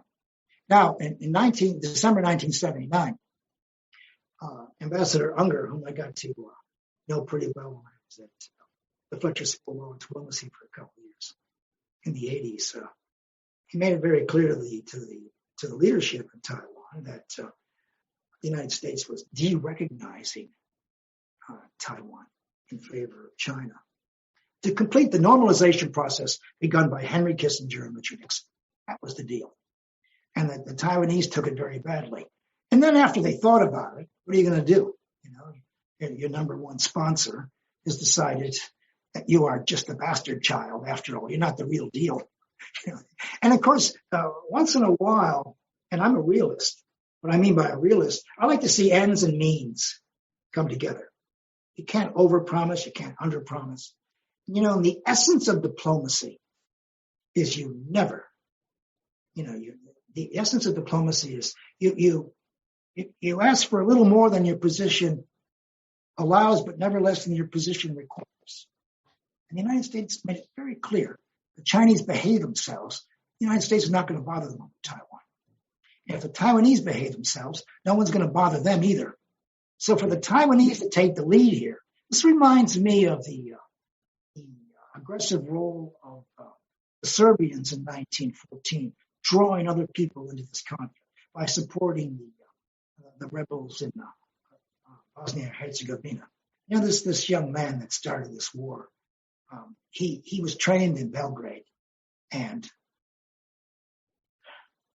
clearly the Serbians were trying to pick a fight with the Austrians, but they didn't count on the Austrians getting a blank check from the Germans, and no one counted on a war that was going to go on 4 years and kill 25 million people. There's a lot of miscalculations, and so I think it's very important for Australians to, I hate to use this word, to get the facts. The only thing worse than misunderstanding history are the fact finders, So you have a historical debate that's been going on for 50 years. And somebody says, well, I'll check the fact finder. And the fact finder will do the work of 1,000 historians over 50 years by saying, yeah, that's true. That's not true. Well, that's not exactly it, because history is very fluid. Things change all the time. But what hasn't changed is the modality of diplomacy, the importance of diplomacy, and the legacy of what is going on. To not recognize the Shanghai Communique as this, and it was a circuit breaker. That was the idea. The United States was not going to go to war with Taiwan. It was not going to be responsible for destroying maybe 40 million people, killing 40 over Taiwan. They wanted to put it off the table. At the same time, they wanted to give the Soviet Union something to think about in this triangular diplomacy that was set up. But there was something for everybody. Everybody had maximized their position. And the language is clear. China seeks the peaceful reunification of Taiwan. And it said right there, one country, two systems. They could have whatever system they want. They could play, they could have the Victorian casino there tomorrow if they want. He doesn't care. As long as their foreign policy does not conflict with Beijing's foreign policy. Now, the Chinese do not have a big history of interfering in internal conflicts.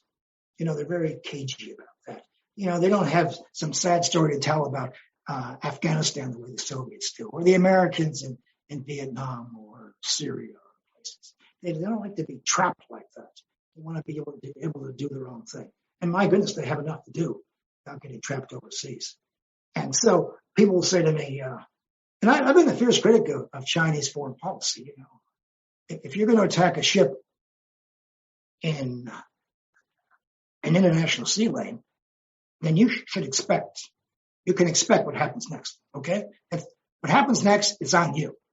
But when you've already done a deal on a place like Taiwan, which is the button issue, you've got to take it off the table. So the ignorance in this country, and I call it ignorance because people don't know, don't want to know, don't know where to find what's going on. And when I was younger, every university in the world with its name taught diplomatic history of the great powers.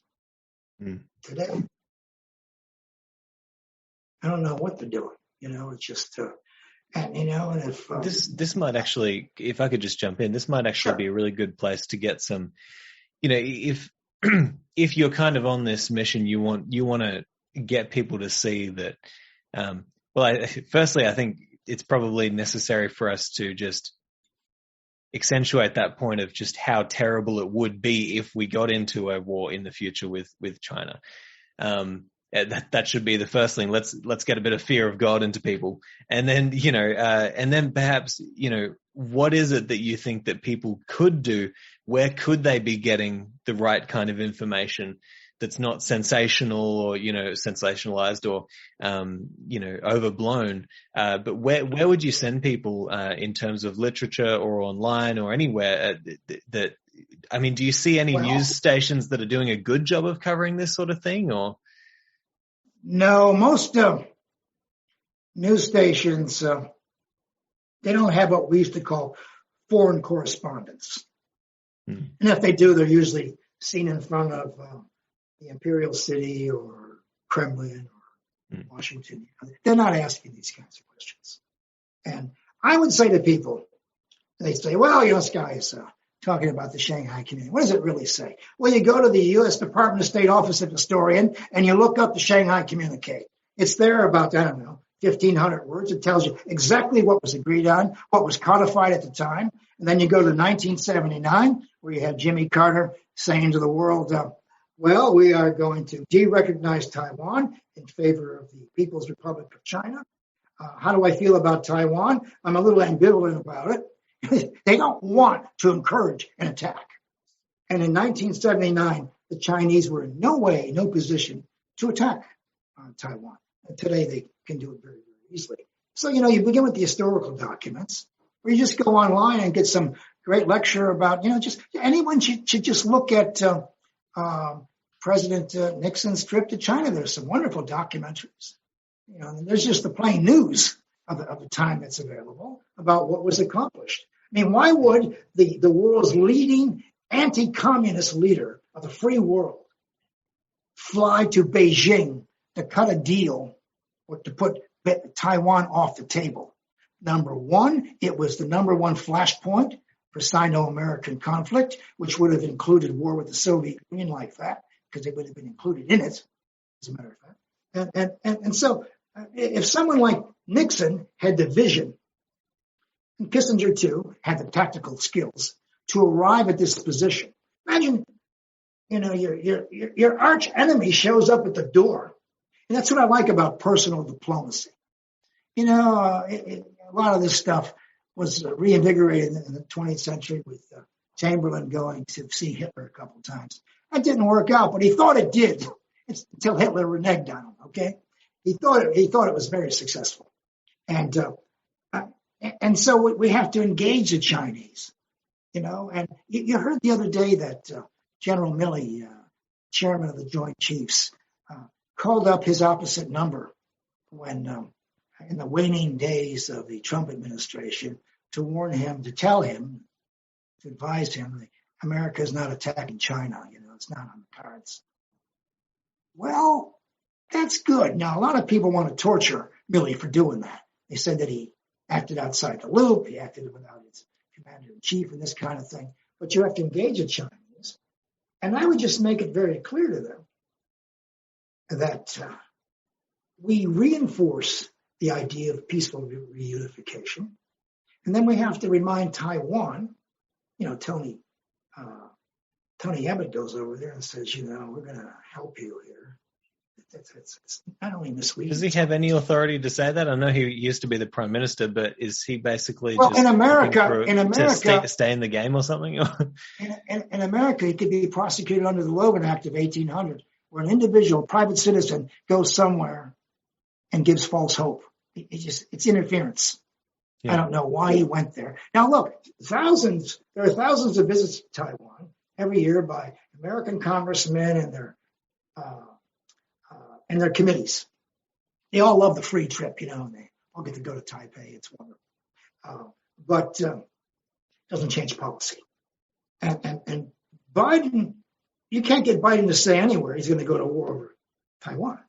They'd like him to behave a little bit. So you engage the Chinese, and let them know, and I think in that 7-minute phone call that they had, that he said to him, we will abide by the Taiwan agreement, but Biden never explained to the American people what it was, and no one outside America asked what it was. What is it they agreed to? And what they agreed to was that it's China's one country, and Taiwan's part of China. It's done. We've agreed to that. And when we de-recognized Taiwan in December 79, early January 80, the deal's done. It's a done deal. Now, and the fact that we should also point out that Taiwan's fortunes and prosperity over the past 50 years resulted from that agreement. They didn't have to worry about the Chinese coming over the hill, or coming through the straits. I mean, it provided them with the assurance and the ability and the capability to build a great society. And, they can keep it as long as they want. So we have to engage them. And we have to do these other things. We got this COVID thing, which is roaring through the world right now. And, there is no plan B. And I know there's all this stuff about we have to find the origins of it. Look, Simon, the Spanish flu killed nearly 50 to 100 million people, and we still don't know where it started. Finding patient zero isn't going to solve the post-COVID-19 world, okay? It's not going to solve it. And climate change, we only have, with climate change, it's 2 minutes to midnight. We got to do something or do nothing. We'll just mitigate it after that. All the rich people will go to the hills, and in Sydney they'll go to the Blue Mountains, and in Melbourne they will go to they'll go to Daylesford, and we know it's going to happen. I'm thinking of my uncle, who technically lives in the highest point in the Sydney region, up in the hills, and I'm thinking maybe that's why he went up there. and we all know that climate change is killing us. And of course, all these promises made by the year 2050, people making the promises are not going to be alive. But the Chinese are interested in this. They're interested in perpetuating globalization, which has a lot of positive things. My grievance with American politics, and even Australia and others, is nobody has explained to ordinary working class people what globalization means to them. What's in it for them? All they've seen is their jobs go elsewhere. The world is much bigger now. We got 8 billion people, 2 billion people that live below the living wage, who will do anything for $2 a day. I mean, one guy has coined a term, below the proletariat, we now have the precariat. We got people who will do anything to survive. And, and so we have all these other problems to solve. So we engage the Chinese. And of course, as I said on Beijing radio, it doesn't mean we're not going to have a conflict through misunderstanding or miscalculation or whatever it is with the Chinese in the South China Sea, because that's where the points of conflict are. But the point of conflict is not what happens to Taiwan. Taiwan can have its freedom. What it cannot do is declare independence, because what will independence do? Send the wrong message to the people left in Hong Kong, send the wrong message to dissidents in China, and the Chinese communists, good communists, all of them, they're looking over their shoulder at the counter-revolution. They know that there are forces behind them that want to brush them aside. I don't know who they're going to replace them with, Chinese nationalists. And they might have the same kinds of policies. But they're worried that Taiwan will start a brush fire in China that they can't put out. That's why they're concerned about it. I mean, if California decided to declare independence, which I'm sure some Californians would love to do, we'd have federal troops there in the morning. Can't do that.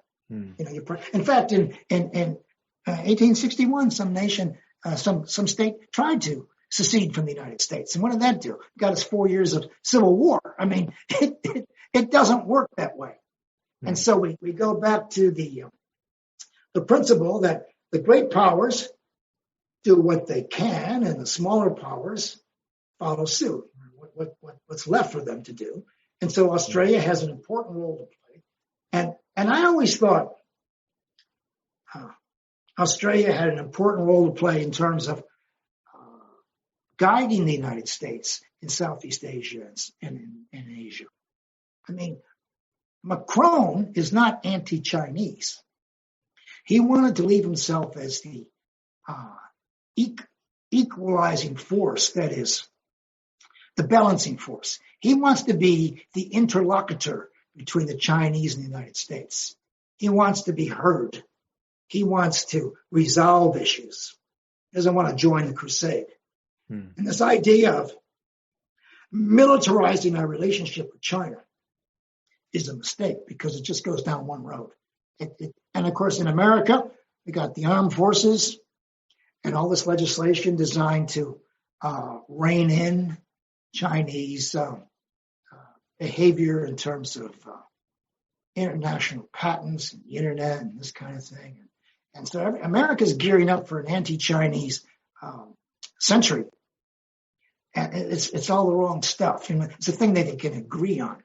But this idea that we have to create a force that will force China back. I mean, just look at the history of the world. As soon as you put foreign troops on somebody's soil, you're gonna have something terrible happen. In 1979, when the Soviets entered Afghanistan, they were received as liberators.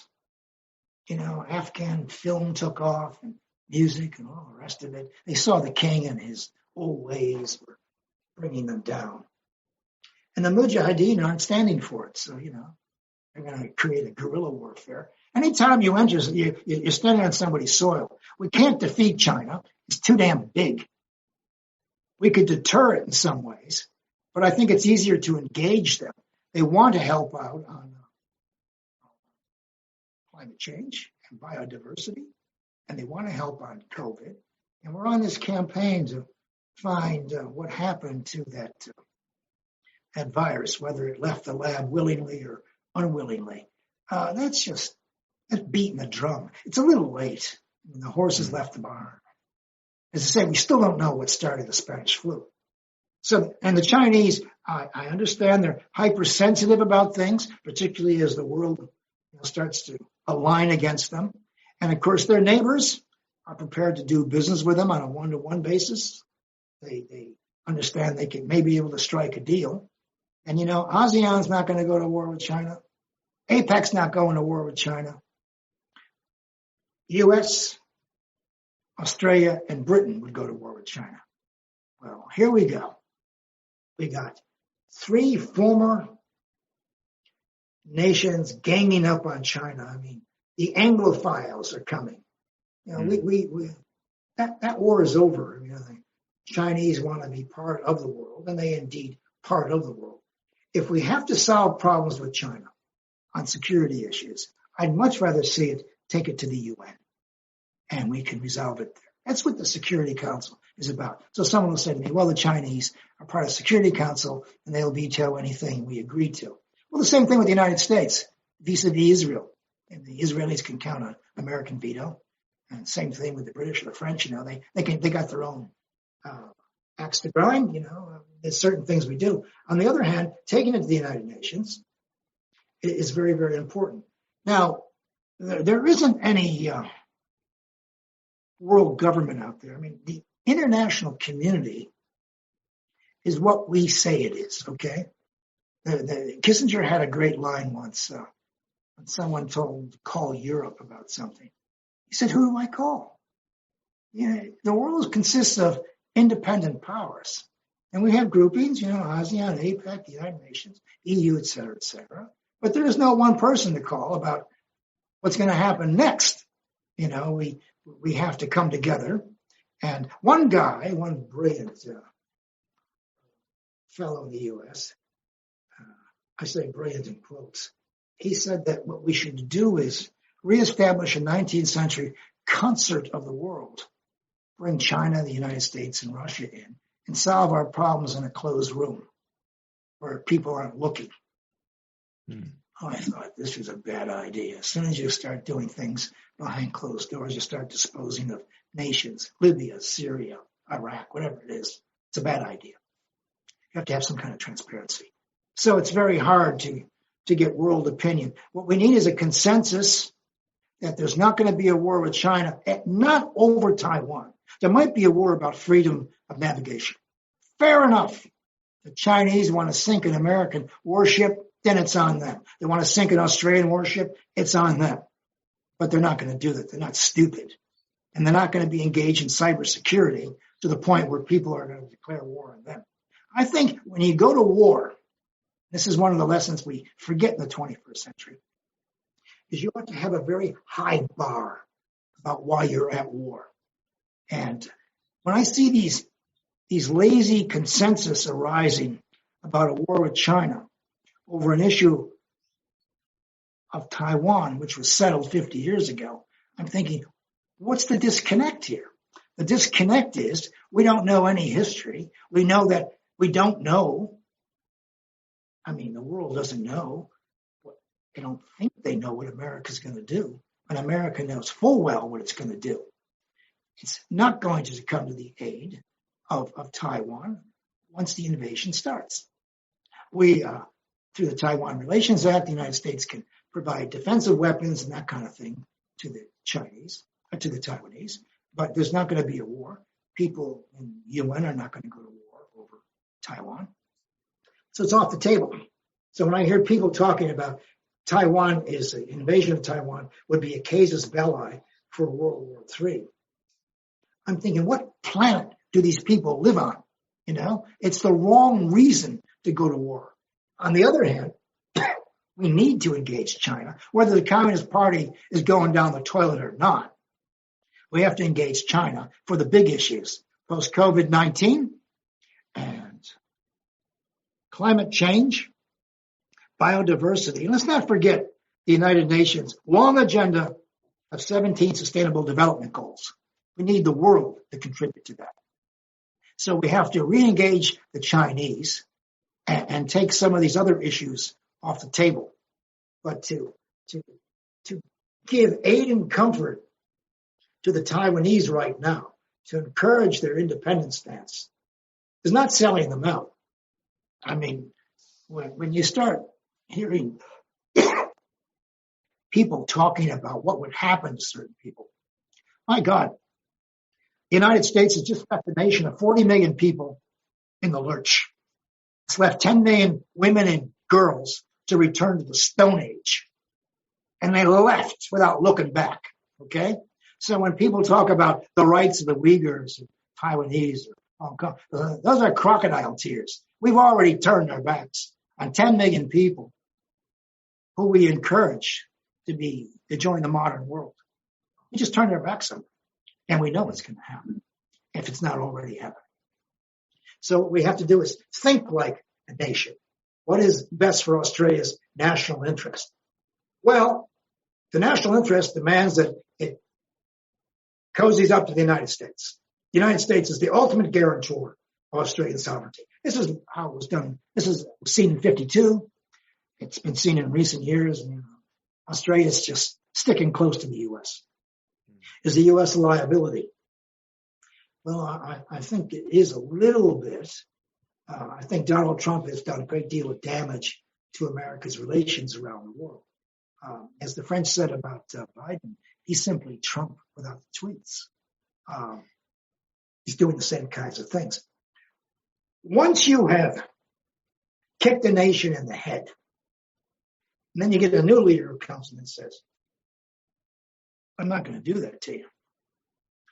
And the next guy comes along and kicks you in the head. You start to think, I really have to start doing something for myself here. I can't trust our institutional memory of what's going to happen next. So when Biden runs around the world and says, we're back, and no one believes him, why should they believe him? Trump wasn't the Lone Ranger. He expressed a lot of reservations and doubts of millions of Americans who've never thought that NATO's paid their fair share. It's fair enough.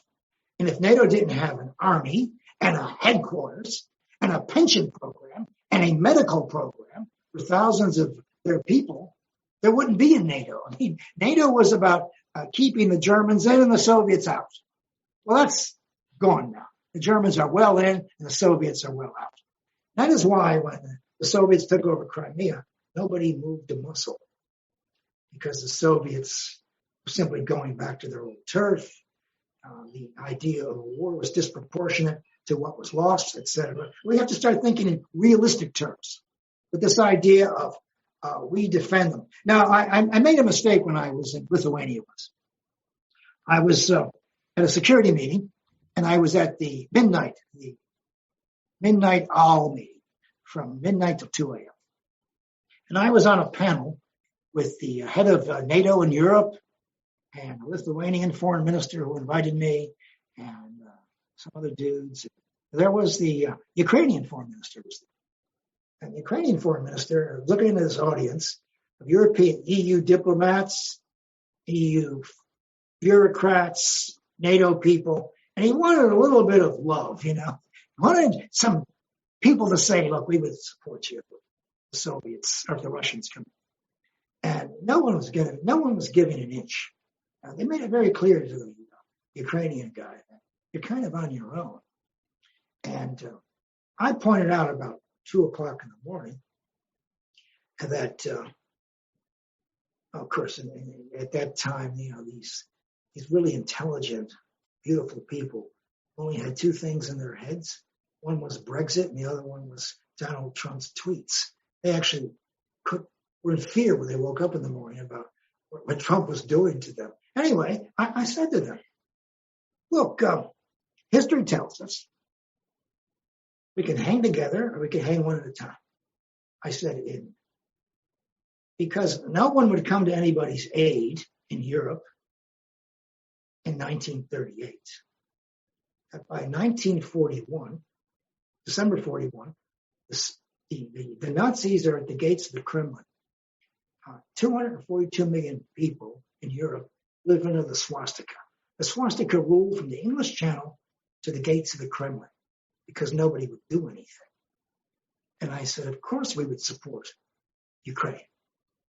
I meant theoretically, in principle, in the United Nations. And the next day, the Lithuanian newspaper says Australian professor says Australia will go to war over Ukraine. So the embassy called me up and told me, what are you doing? I said, I meant that as a principle. We're not going to go to fight with them. But you see, they were desperate to have some support. And the press teased that. It's 2 a.m. I said, we should support this man, at least in principle. We don't have to send troops in the And he was a very discouraged fellow. He kept talking about the 30,000 Ukrainians that have died fighting, funny-looking, Russian-looking soldiers in green uniforms and all this. And he needed a little bit of support. And the Europeans clearly weren't going to bend themselves out of shape. So the idea of the Europeans going to war with us against China over Taiwan is a myth. Not going to happen. If anything, Macron would be the honest broker. He would be the interlocutor, the balancing act. That's what he sees the EU's role is. And of course, the EU doesn't have a real role outside of the EU. I mean, it does things outside the EU, but it hasn't found its natural place yet. Mm-hmm. So aside from the war in the Balkans against Yugoslavia, it didn't have a real role anywhere in the world. So it's seeking a role. But this idea that we're all lining up, when I see the American, the American military, the elites see this anti-Chinese thing as part and parcel of their existence, because they're the one who's going to explain it. And the military-industrial complex loves it. They went from anti-communism to anti-terrorism to anti-Chinese. Now, you keep talking about the Dow Jones going up into the 30,000. Those are mostly companies that are preparing for war, modernization of nuclear weapons, other kinds of armament. We're talking about Boeing and Raytheon and Northrop and Martin Marietta. These are all defense people. They're the only people prospering because of the threat of war. So we have to have the China thing there. President Nixon once said in a very prescient interview with Sandy Van Hoker of the NBC during the height of the Vietnam War, he said to him, what if the Vietnamese could vote tomorrow? would the United States listen to what they're saying? And he didn't want to answer that because the Vietnamese would have voted for anybody to get everybody out of the country, foreign troops. And so Nixon says to this guy, American prosperity since 1941 has depended on war and the preparation for war. I thought that was a very honest statement. This is exactly what people talk about, the permanent military industrial complex. War and the preparation of war. The idea is to be so prepared for war that the enemy backs down. You build up to build down. You build missiles so you can then trade them away later on, et cetera, et cetera. And so the American economy is designed to do this. And they're all anti-Chinese, they're preparing for this war that they hope they'll never have, of course. But this is their raison existence. This is why they're doing this. They're looking for that. Every society needs an organizing principle, whether it's defense or center. Now, in the 1940s, up till 1947, the Department of Defense was called the Department of War. The last Secretary of War was Henry Stimson. He's the guy that assisted in dropping the bombs on Hiroshima and Nagasaki. And then they changed it. They integrated the commands. They call it this Department of Defense in 47. And I like the idea that there's a man or a woman in every government who's exactly what they mean, say exactly what they mean. They are the Secretary of War, Minister for War, okay? Not just defense. Defense is one of those weasel words that Don Watson invented for Paul Keating. It's a weasel word. See, if I'm the Secretary of Defense, then I'm the good guy. Actually, my job is to prepare for war. And if war comes, to win it. I explained this once to a Chinese admiral at a nuclear conference I hosted in Melbourne in 2015. He says the Americans are preparing war against us because he heard a number of these young Harvard types talking about how to take out Chinese missiles. I said, Admiral, we used to call it Department of War. That's their job, is to think about war and how to win it, okay? They don't mean anything by it. That's what they do, okay? They're not planning to go to war. They're ready to go to war if the political leadership says to go to war. So if you are the Secretary or the Minister for War, I think that puts people, that should send a little bit of adrenaline through your body about who are these people? When people are telling us they're going to buy F-35s and spend billions of dollars on nuclear-powered submarines as part of the Australian defense effort, when in fact it antagonizes the other guy.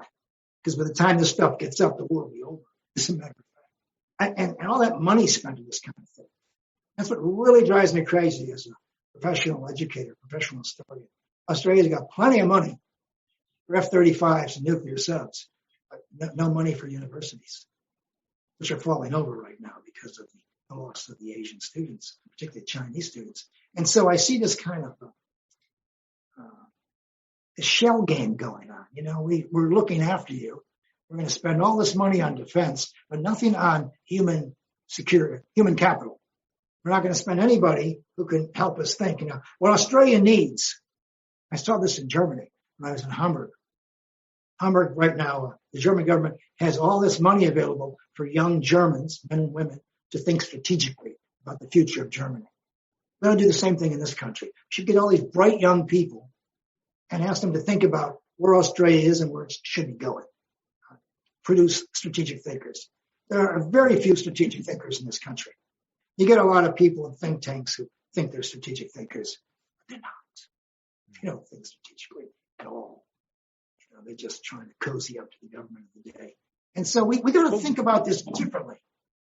Well, what would you say is, when you come across a truly strategic thinker, how do you recognize that person? What are the sort of habits that they have in the way that they talk about whether it's history or politics and everything like that? Is it? I know we've talked a lot in the past about kind of drawing the connections and trying to pull wisdom from all different angles and to see what that kind of gives you in that soup. But yeah, what do you see in a strategic thinker, and what would you recommend people do to get there? I have been lucky enough to have 45 PhD students I've signed off on. Some of them became ambassadors, top public servants, various things. Some of them work in premier in cabinet, some of them work in prime minister in cabinet. And I know they are trying to lay out the best advice possible. But because they are not part of the people who head up the public service, and I don't know if you've ever met some of the top public servants, I don't know what they do. It's scary. So these people, they become a footnote and an assessment of a problem. And instead of being allowed to expand their theories or their ideas, they are forced to parse a few paragraphs of somebody's statement. They're asked to provide on a deadline what's going on yesterday.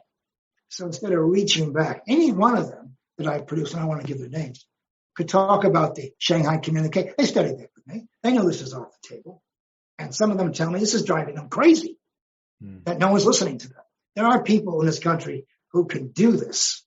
We should be encouraging more people to do this.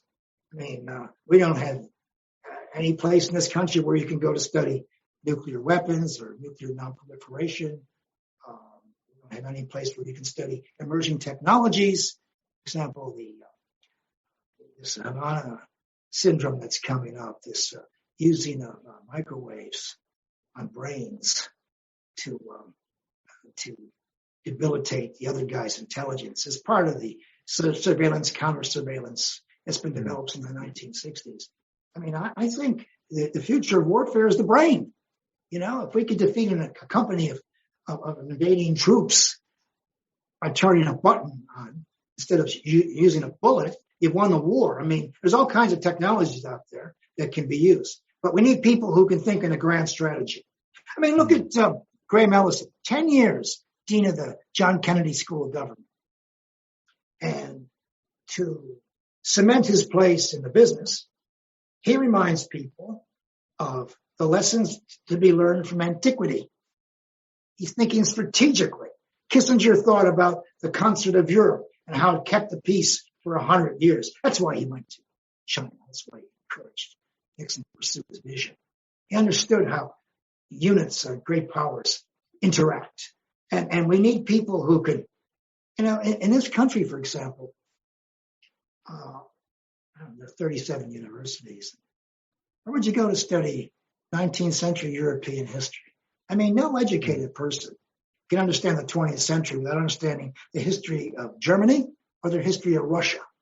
And after the Cold War, all the Russian history courses disappeared. No one, you know, the best German historians today in Australia, the Australians, are teaching overseas because there's no interest in them here. So we don't encourage these things. Australian universities today encourage what I call shovel-ready degrees. You know, and get you a degree to work with industry, this kind of thing. That's all crap. We don't have any great thinkers. You got people who think strategically about the environment, like Tim Flannery and others, big thinkers, but we don't have a lot of big thinkers. We don't encourage our young people to paint on the big canvas. Look at the big canvas. Ask them to know a little bit about something and then try to get a job or something. But we should encourage this. There should be scholarships about turning out strategic thinkers. And you can get them from around the world. There are people who do think strategically, you know, and you begin with antiquity and go through the European history and then Asian history, and you come up with some idea about how to, for example, I told you about the lesson of the Japanese Navy. They were given all this money to take on the American Navy when they knew they couldn't win. Doesn't that tell you something about what they should have done? I mean, if the Japanese would have played nice, they could have had their massacre of the Chinese. I mean, they probably massacred 25 million Chinese. Probably could have got away with it if they'd have stayed away from the American Navy. But, you know, we don't have, there wasn't anyone in Japan who was thinking strategically. You know, people tend to, they talk about this resurgence in nationalism. People are looking more and more nationalistic at their problems. Well, you got to think international about your problems. You have to think historically about your problems. And, you know, when I was young in graduate school, there was a guy named Herman Kahn who had developed futurology. He was working at the Rand Corporation. And he would look into the future and project the growth of China, collapse of the Soviet Union. And that's fallen out of favor. And futurologists are always great strategic thinkers, as a matter of fact.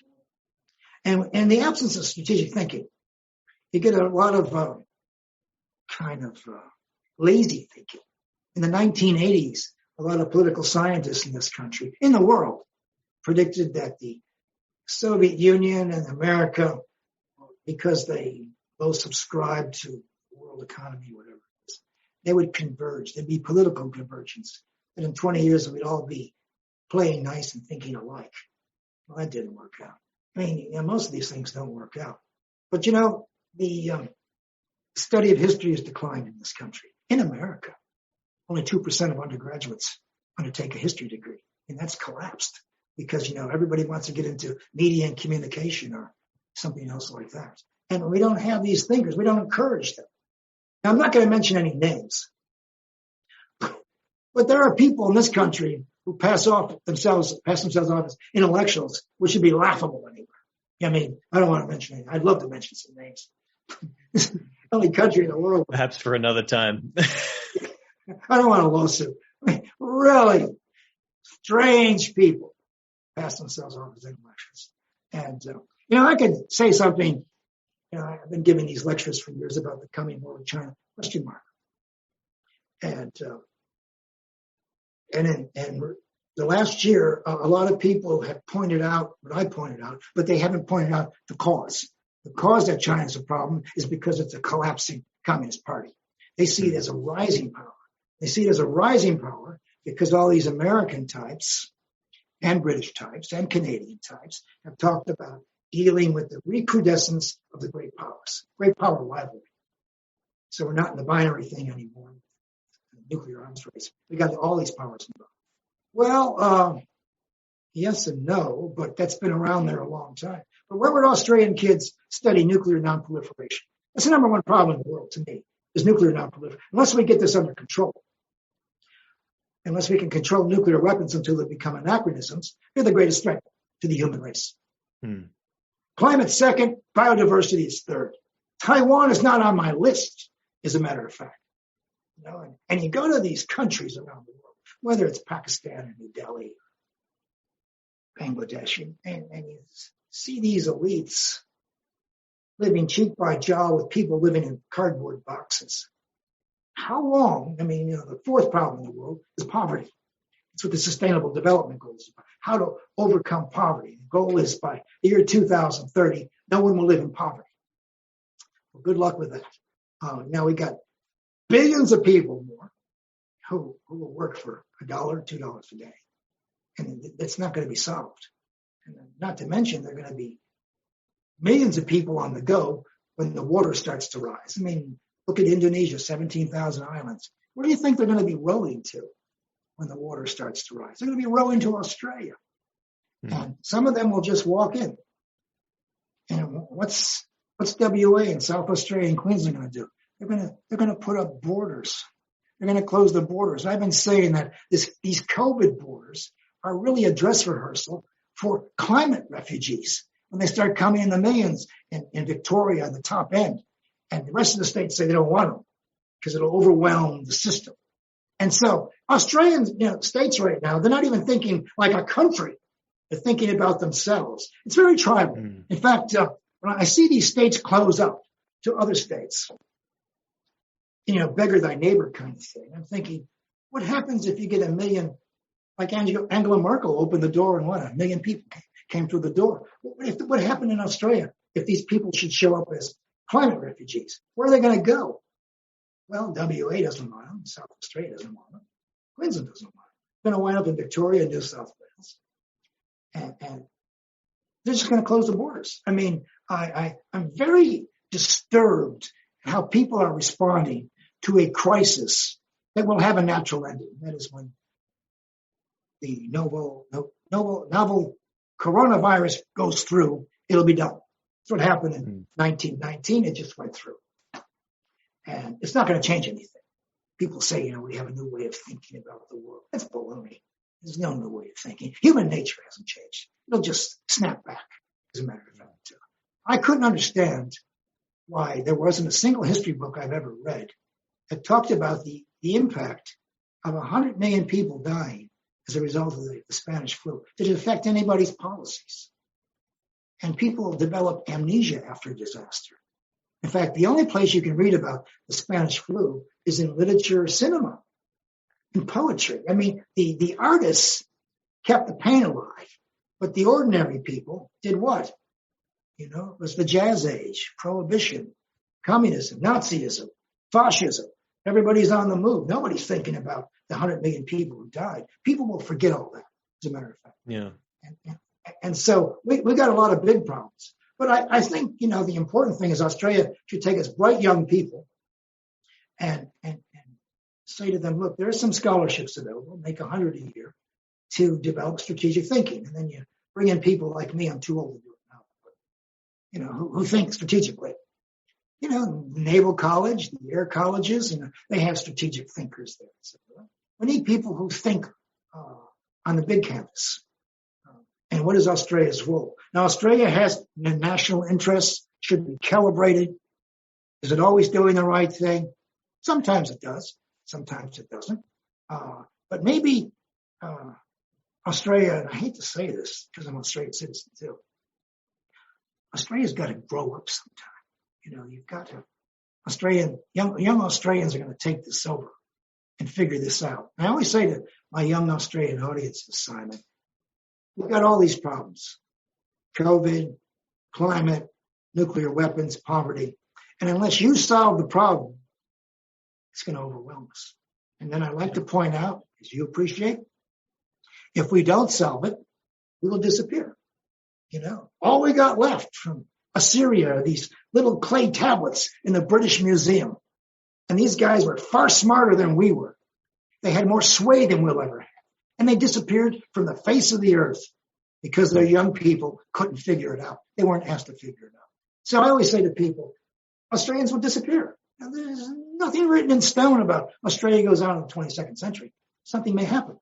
And when you think about what could happen, biodiversity or climate change, it's going to change everything, particularly when millions of people try to come here. And they will come. You can shoot them out of the water for so long. There was I had the privilege of covering Nelson Mandela's release in South Africa. And since Mandela took about 11 days to leave his cottage, wasn't sure what he wanted exactly. He was working on his strategy before he got released from Victor Verster prison. So I traveled around South Africa for 11 days, which is a great thrill. It's a beautiful place. And I talked to intellectuals and others. And because I represented an Australian organization, they were very angry at me, you know, because they thought we'd been picking on them with the apartheid, anti-apartheid. And of course, once you get to South Africa, you find out there isn't an intelligent person there who believes in apartheid. They've been trying to get out of it, particularly to play rugby union. They wanted out. Anyway, this guy in Stellenbosch University got very angry with me. He said, now you Australians with your high-mindedness about other people. And he says this to me in the years, 1990, whatever it is. He says to me, you know, when Mandela gets in, and of course Mandela is going to have his own struggles with other black entities there, you know, there are 23 tribes there. 20 tribes hated his guts. You know, there's Wazululand and all these people. They're at each other's throats. He said, when Mandela's released, South Africa will disappear from the newspapers. No one will be interested. No one will be interested. He said, but the day is coming. Here it is. 19. He says to me, he puts the finger in my chest. He says, the day is coming. People are trying to come to Australia, and you're going to be shooting them out of the water, into the water. You're going to be killing people who are trying to reach your country. And then the world will focus on you and what you do to preserve yourself. And then when I think about our immigration policy the last 10 years, he was absolutely right. But by that time, the world really didn't care about people drowning, because they had their own people drowning off of Sicily and Italy, Spain, and the rest of it. And he said the world will focus on Australia's brutality. And I tell you what, that haunts me, because when the time comes when we have to open our doors, and we won't, we will revert to violence, and we will be shooting people in the water. There's no doubt in my mind. If they start coming in millions, and they will come, what are we going to do about it? We don't know yet. No one really wants to think that far. We'd rather talk about what? Branch stacking, something simple like that. So, but Australia is going to need some thinkers. And most of the universities here are not designed for that. They're doing other kind of soft topics and wonderful topics that don't really tell you how to survive. And the government's only encouraging Australian universities to promote degrees that will give them a job tomorrow in businesses, partnerships with business. And they actually ask the businesses what we should be teaching. That's backwards. We should be the group leaders. So, if Australians wanted to develop strategic thinkers or some way of dealing with the future, we should get into it right now, because we don't have a lot of time. We're not going to beat the deadlines on climate change. And it's not because we didn't try. It's just we got there too late. So what we can do is mitigate circumstances. But in all these things I mentioned, nuclear weapons, poverty, COVID, biodiversity, we're going to need the Chinese to get involved in this. We can't solve the problem without the Chinese or the Indians or whoever, South America. We need everybody involved. We got to think globally. We have to think about this, the positives of globalization. My grievance about the globalization movement in the last 20 years is the elite failed to explain the benefits of globalization to the working class man and woman in the world. They never figured out what's in it for them. All they know is they lost their jobs in Youngstown, Ohio, glassmaking to someplace else, or their car making went down to Mexico, went to the cheapest bidder, and we never explained globalization. And, right now in the United States, there's this huge $3.5 trillion social planning bill to bring Americans up to speed, deal with climate change, and provide human security, human infrastructure. And Biden's telling all these millions of people that we need to do these things in order to make ourselves competitive in the global world. So he's pitching to them to join globalization, to be part of this very positive network. And he's not getting through to them, particularly the Progressive Party. Say, all we'll do is going to create an army of blue-collar workers to dig up roads, to do this and that, because the globalization will continue to benefit the super rich in America.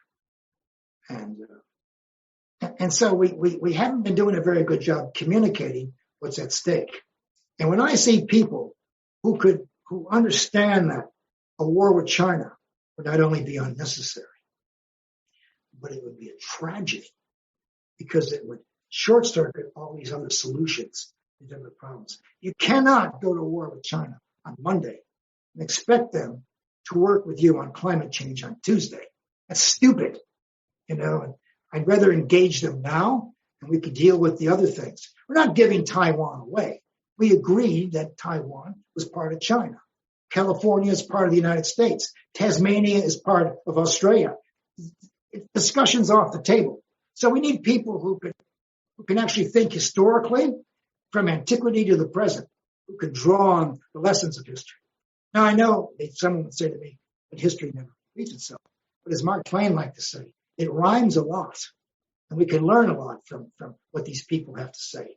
And, the idea that someone like Graham Ellis, very good guy, a learned person, would have to sell the Chinese problem to America as an example of the Peloponnesian Wars gives you an idea of what he's trying to do. He's trying to explain the present in terms of the past. he's doing a very valuable job as far as he's going. He didn't say how it would end. And even in the 4 periods where there was not war, I'm not sure he got that part right either. And he said we got it right during the Cold War. We averted war. Well, we averted war because of what? Mutual assured destruction. That's how we averted that. So, but we need people who think large. And we don't have a lot of people like that. And I'm not just bemoaning what's going on in higher education, but higher education has to lead the way. Now, I think I've told you in the past that as a result of neoliberalism and competition and this kind of thing, universities now think like corporations. Students are not students, they are clients, and vice chancellors are not great thinkers, they are very talented corporate type people. They're not the great thinkers. When I arrived here in 73, your great thinkers and physicists and social science and humanities people ran the universities. They decided what was important. Today, universities are never leading. And you'd think that with this talk about Taiwan being obvious, that we would have discussions led by the top people in the universities. Malcolm Turnbull said in a recent debate, or a recent discussion, conversation with Kevin Rudd, it was a very interesting one about China. Malcolm Turnbull was saying that because of his foreign interference law, which was obviously aimed at Confucius societies and groups, that he'd go to meetings in Sydney and there'd be vice chancellors there who would swear at him for screwing up the Chinese student base. They were screaming at him to stop his anti-Chinese sentiments because it hurts the and of course, in those days, foreign students represented the third highest export in Australia, $34 billion. And they're screaming at the Australian Prime Minister for safeguarding Australian society against over foreign interference in America and Australian society. So here you have the leader of the country is trying to think ahead of the loop here, and you get the vice chancellors screaming at him for interfering with their income flow. What's that all about? And these should be the same vice chancellors who are saying, look, Siracusa and other people just might be right about this, that Taiwan is not a casus belli. It's off the table. But you don't see any comment. If you look at Australian television, listen to the radio, you read the newspapers for the next week, you're not going to hear anybody making any sense about China. They're going to be talking about yesterday and the day before. And if you have nothing more to add than this immediacy the last couple of days, you can't solve the problem. And what they don't understand is the problem has been solved by the great anti-communist and the great communist leader, Mao Zedong. You couldn't have two guys more different from each other than Nixon and Mao, and they solved the Taiwan issue in the room, and it's off the table. We don't have to go to war with China over anything, really, because we've normalized relations. We've prepared the ground. If Richard Nixon had the courage and the foresight to solve a problem with his arch enemy, as much as I don't like Donald Trump for his personal life, I think he's a clown. The fact that he went to see Chairman Kim in North Korea, this face-to-face diplomacy. Sure, he didn't solve all the problems. But North Korea hasn't pointed a nuclear missile at America since that meeting in Singapore, okay? Trump made it very clear you can keep your toys, but don't point them at us. And Kim got that. In fact, on that occasion, Kim was in a very dangerous position because if you'd given Trump too much, the military, which really runs North Korea, put a bullet in his head. If you'd given Trump too little, Admiral Harris would have visited him with the 7th Fleet. He didn't have a choice. I was feeling sorry for Kim for a minute because he was between the devil and the deep blue sea. But that personal diplomacy was very important. In the Biden administration, nobody's going anywhere. Not because they don't want to, it's because I don't think they have a lot of ideas about how to solve these things. President Biden said about his team, which looks an awful lot like Barack Obama's team. He says, oh, they're the same people, but the problems are different. No, they're not different. They're the same problems. That was his justification to bring back the band, so to speak. We have a lot of people who just don't have a lot of creativity about this. We need strategic thinkers. We need people who think outside the loop. And look, I think the military's got a lot of people who understand what's going on.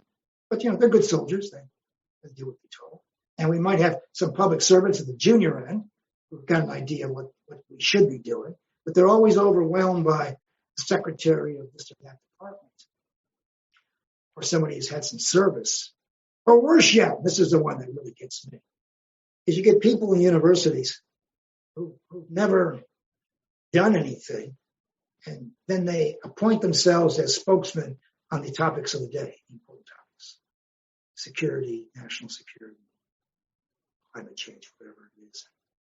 And would we have spent a minute on Charles Darwin without The Origin of Species, published in 1859? Or would we have spent any time with Karl Marx without his books? I mean, aside from Socrates and Jesus, no publications.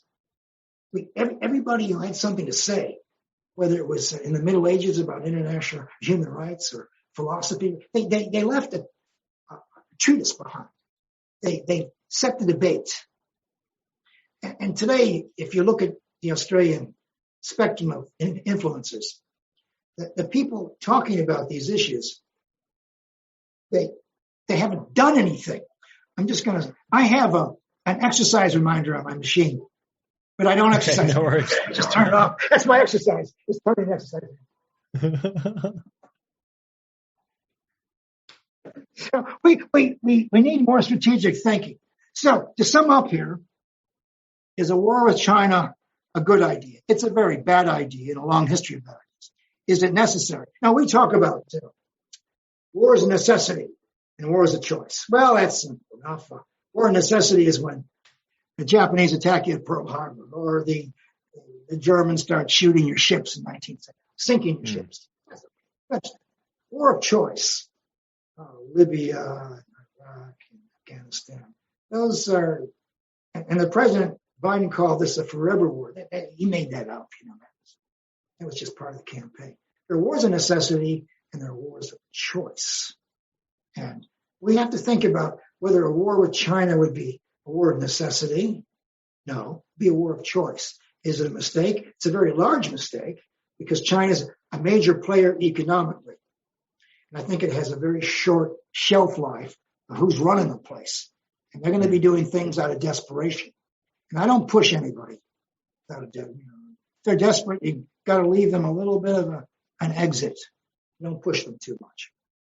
But we don't have people thinking like that. And this idea that, you've seen the Secretary of Department of Defense here, Mazzullo, talking about the drums of war.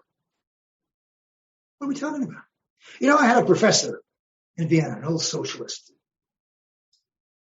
He used to say to us, when wars are fought by kings or leaders who must lead their troops in battle, there will be very few wars in the 20th century because we don't have people like that. They're not leading the way. They're consigning people to do things for them. So when I always say to students, whether I was teaching in America or Australia in my long career, I was saying, be very careful who you vote for. They can get you killed. I mean, if you voted for Lyndon Johnson, he can get you killed in Vietnam with the draft. Richard Nixon could even get you killed for a little while before he ended the draft. Or George W. Bush could get you killed too in Afghanistan or Iraq. There's little invention in Iraq about weapons of mass destruction. In any other part of the world, George W. Bush would have been tried for genocide, war crimes. He made that whole thing up. And when I hear Congresswoman Cheney in Wyoming talking about how immoral Donald Trump is, I was thinking, well, she can get her father arrested first, send him to The Hague, and you send Trump to the Hague for stupidity. But her father actually manufactured that whole weapons of mass destruction. It's a fairy tale. They got a lot of people killed and destabilized the Middle East.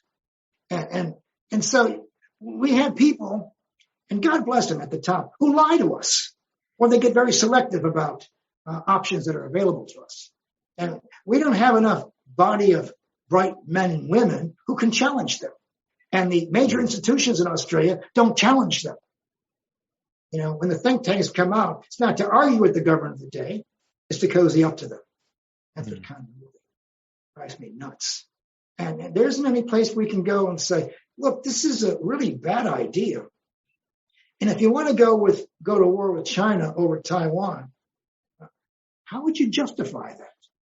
So people talk about the freedom of the Taiwanese. Well, the Taiwanese have freedom.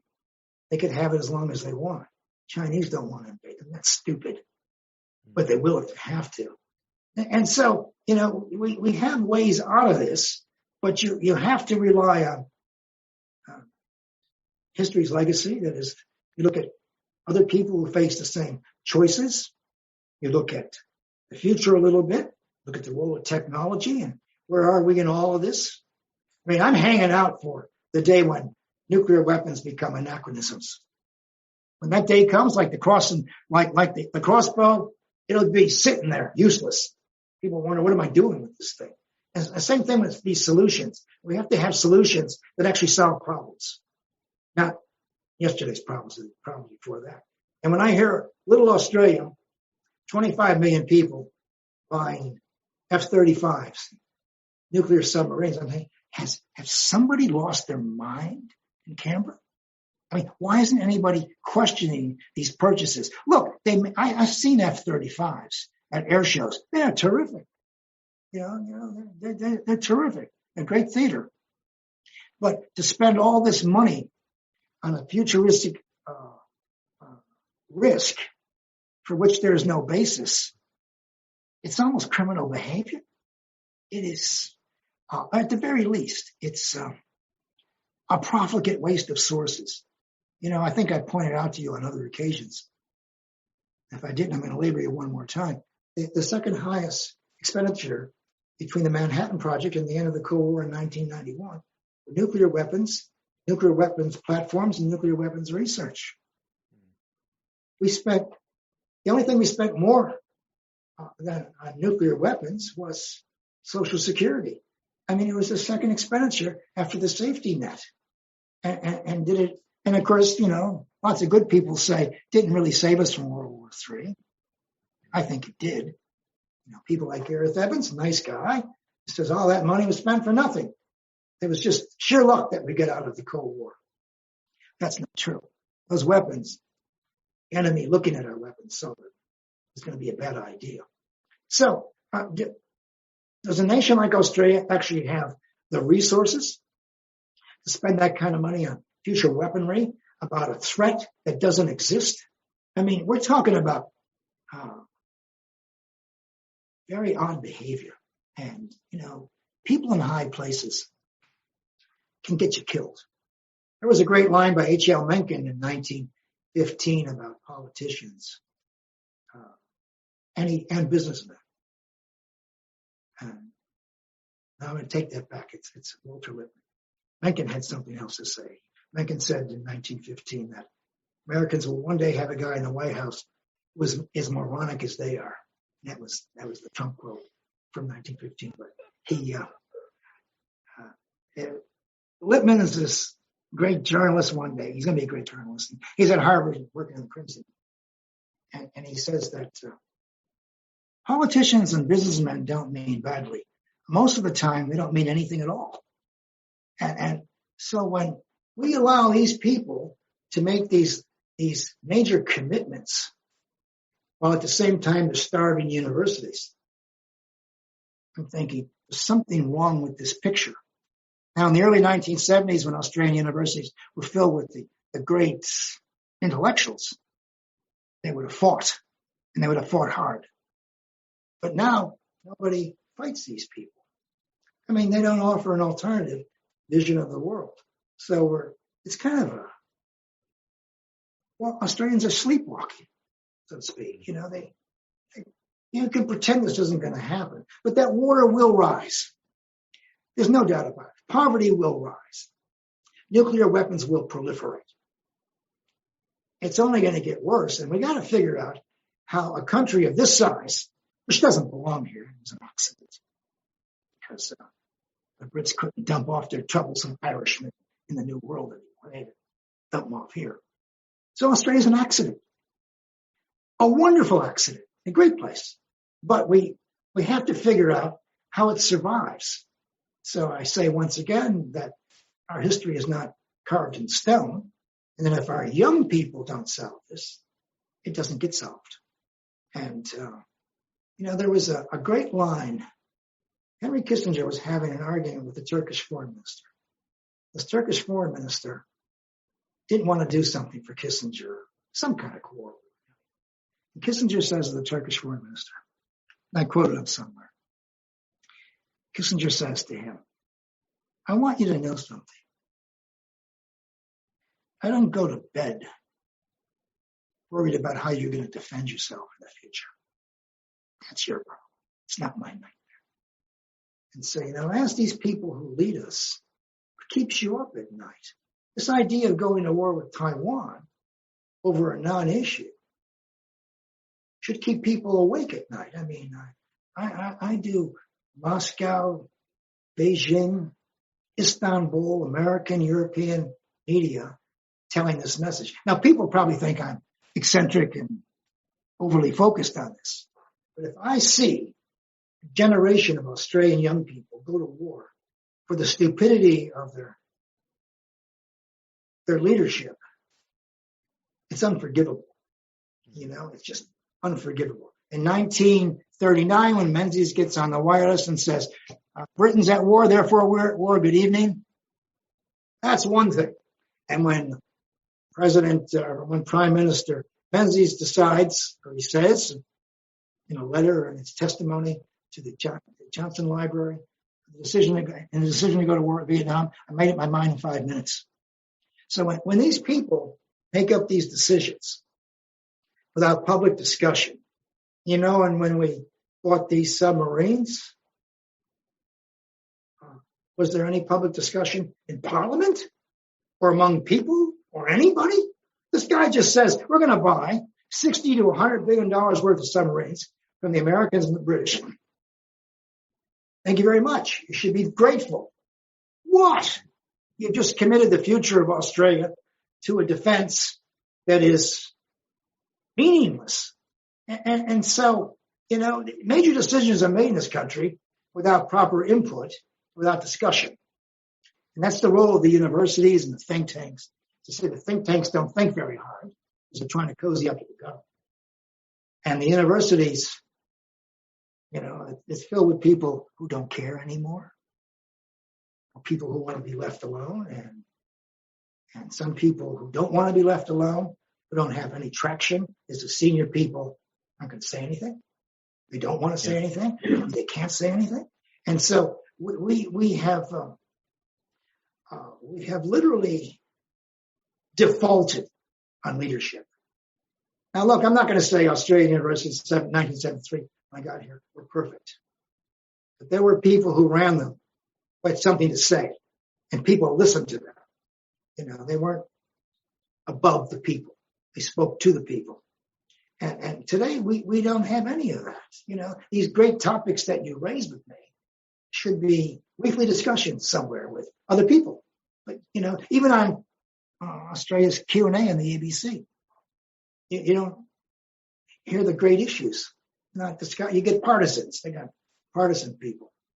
And I look at this and I'm thinking, maybe I'm not seeing this correctly, that we have the people who think, and you don't need a damn university degree to think. People without a university education are not unintelligible. People know when they're being conned. And when you don't have these discussions and major decisions are made on behalf of everybody, because, Father knows best, whatever it is, I don't know what's going on. I mean, I don't understand it. And then one day when the people get angry, when they march down to the Westgate Bridge, say they don't want to be locked down anymore. Forget about all the arguments. When people show up at Congress and they're angry, and then everybody's surprised. You know, people reckon that when people get angry, it's an insurrection, or it's a riot, or it's a trade unionist revolt or something.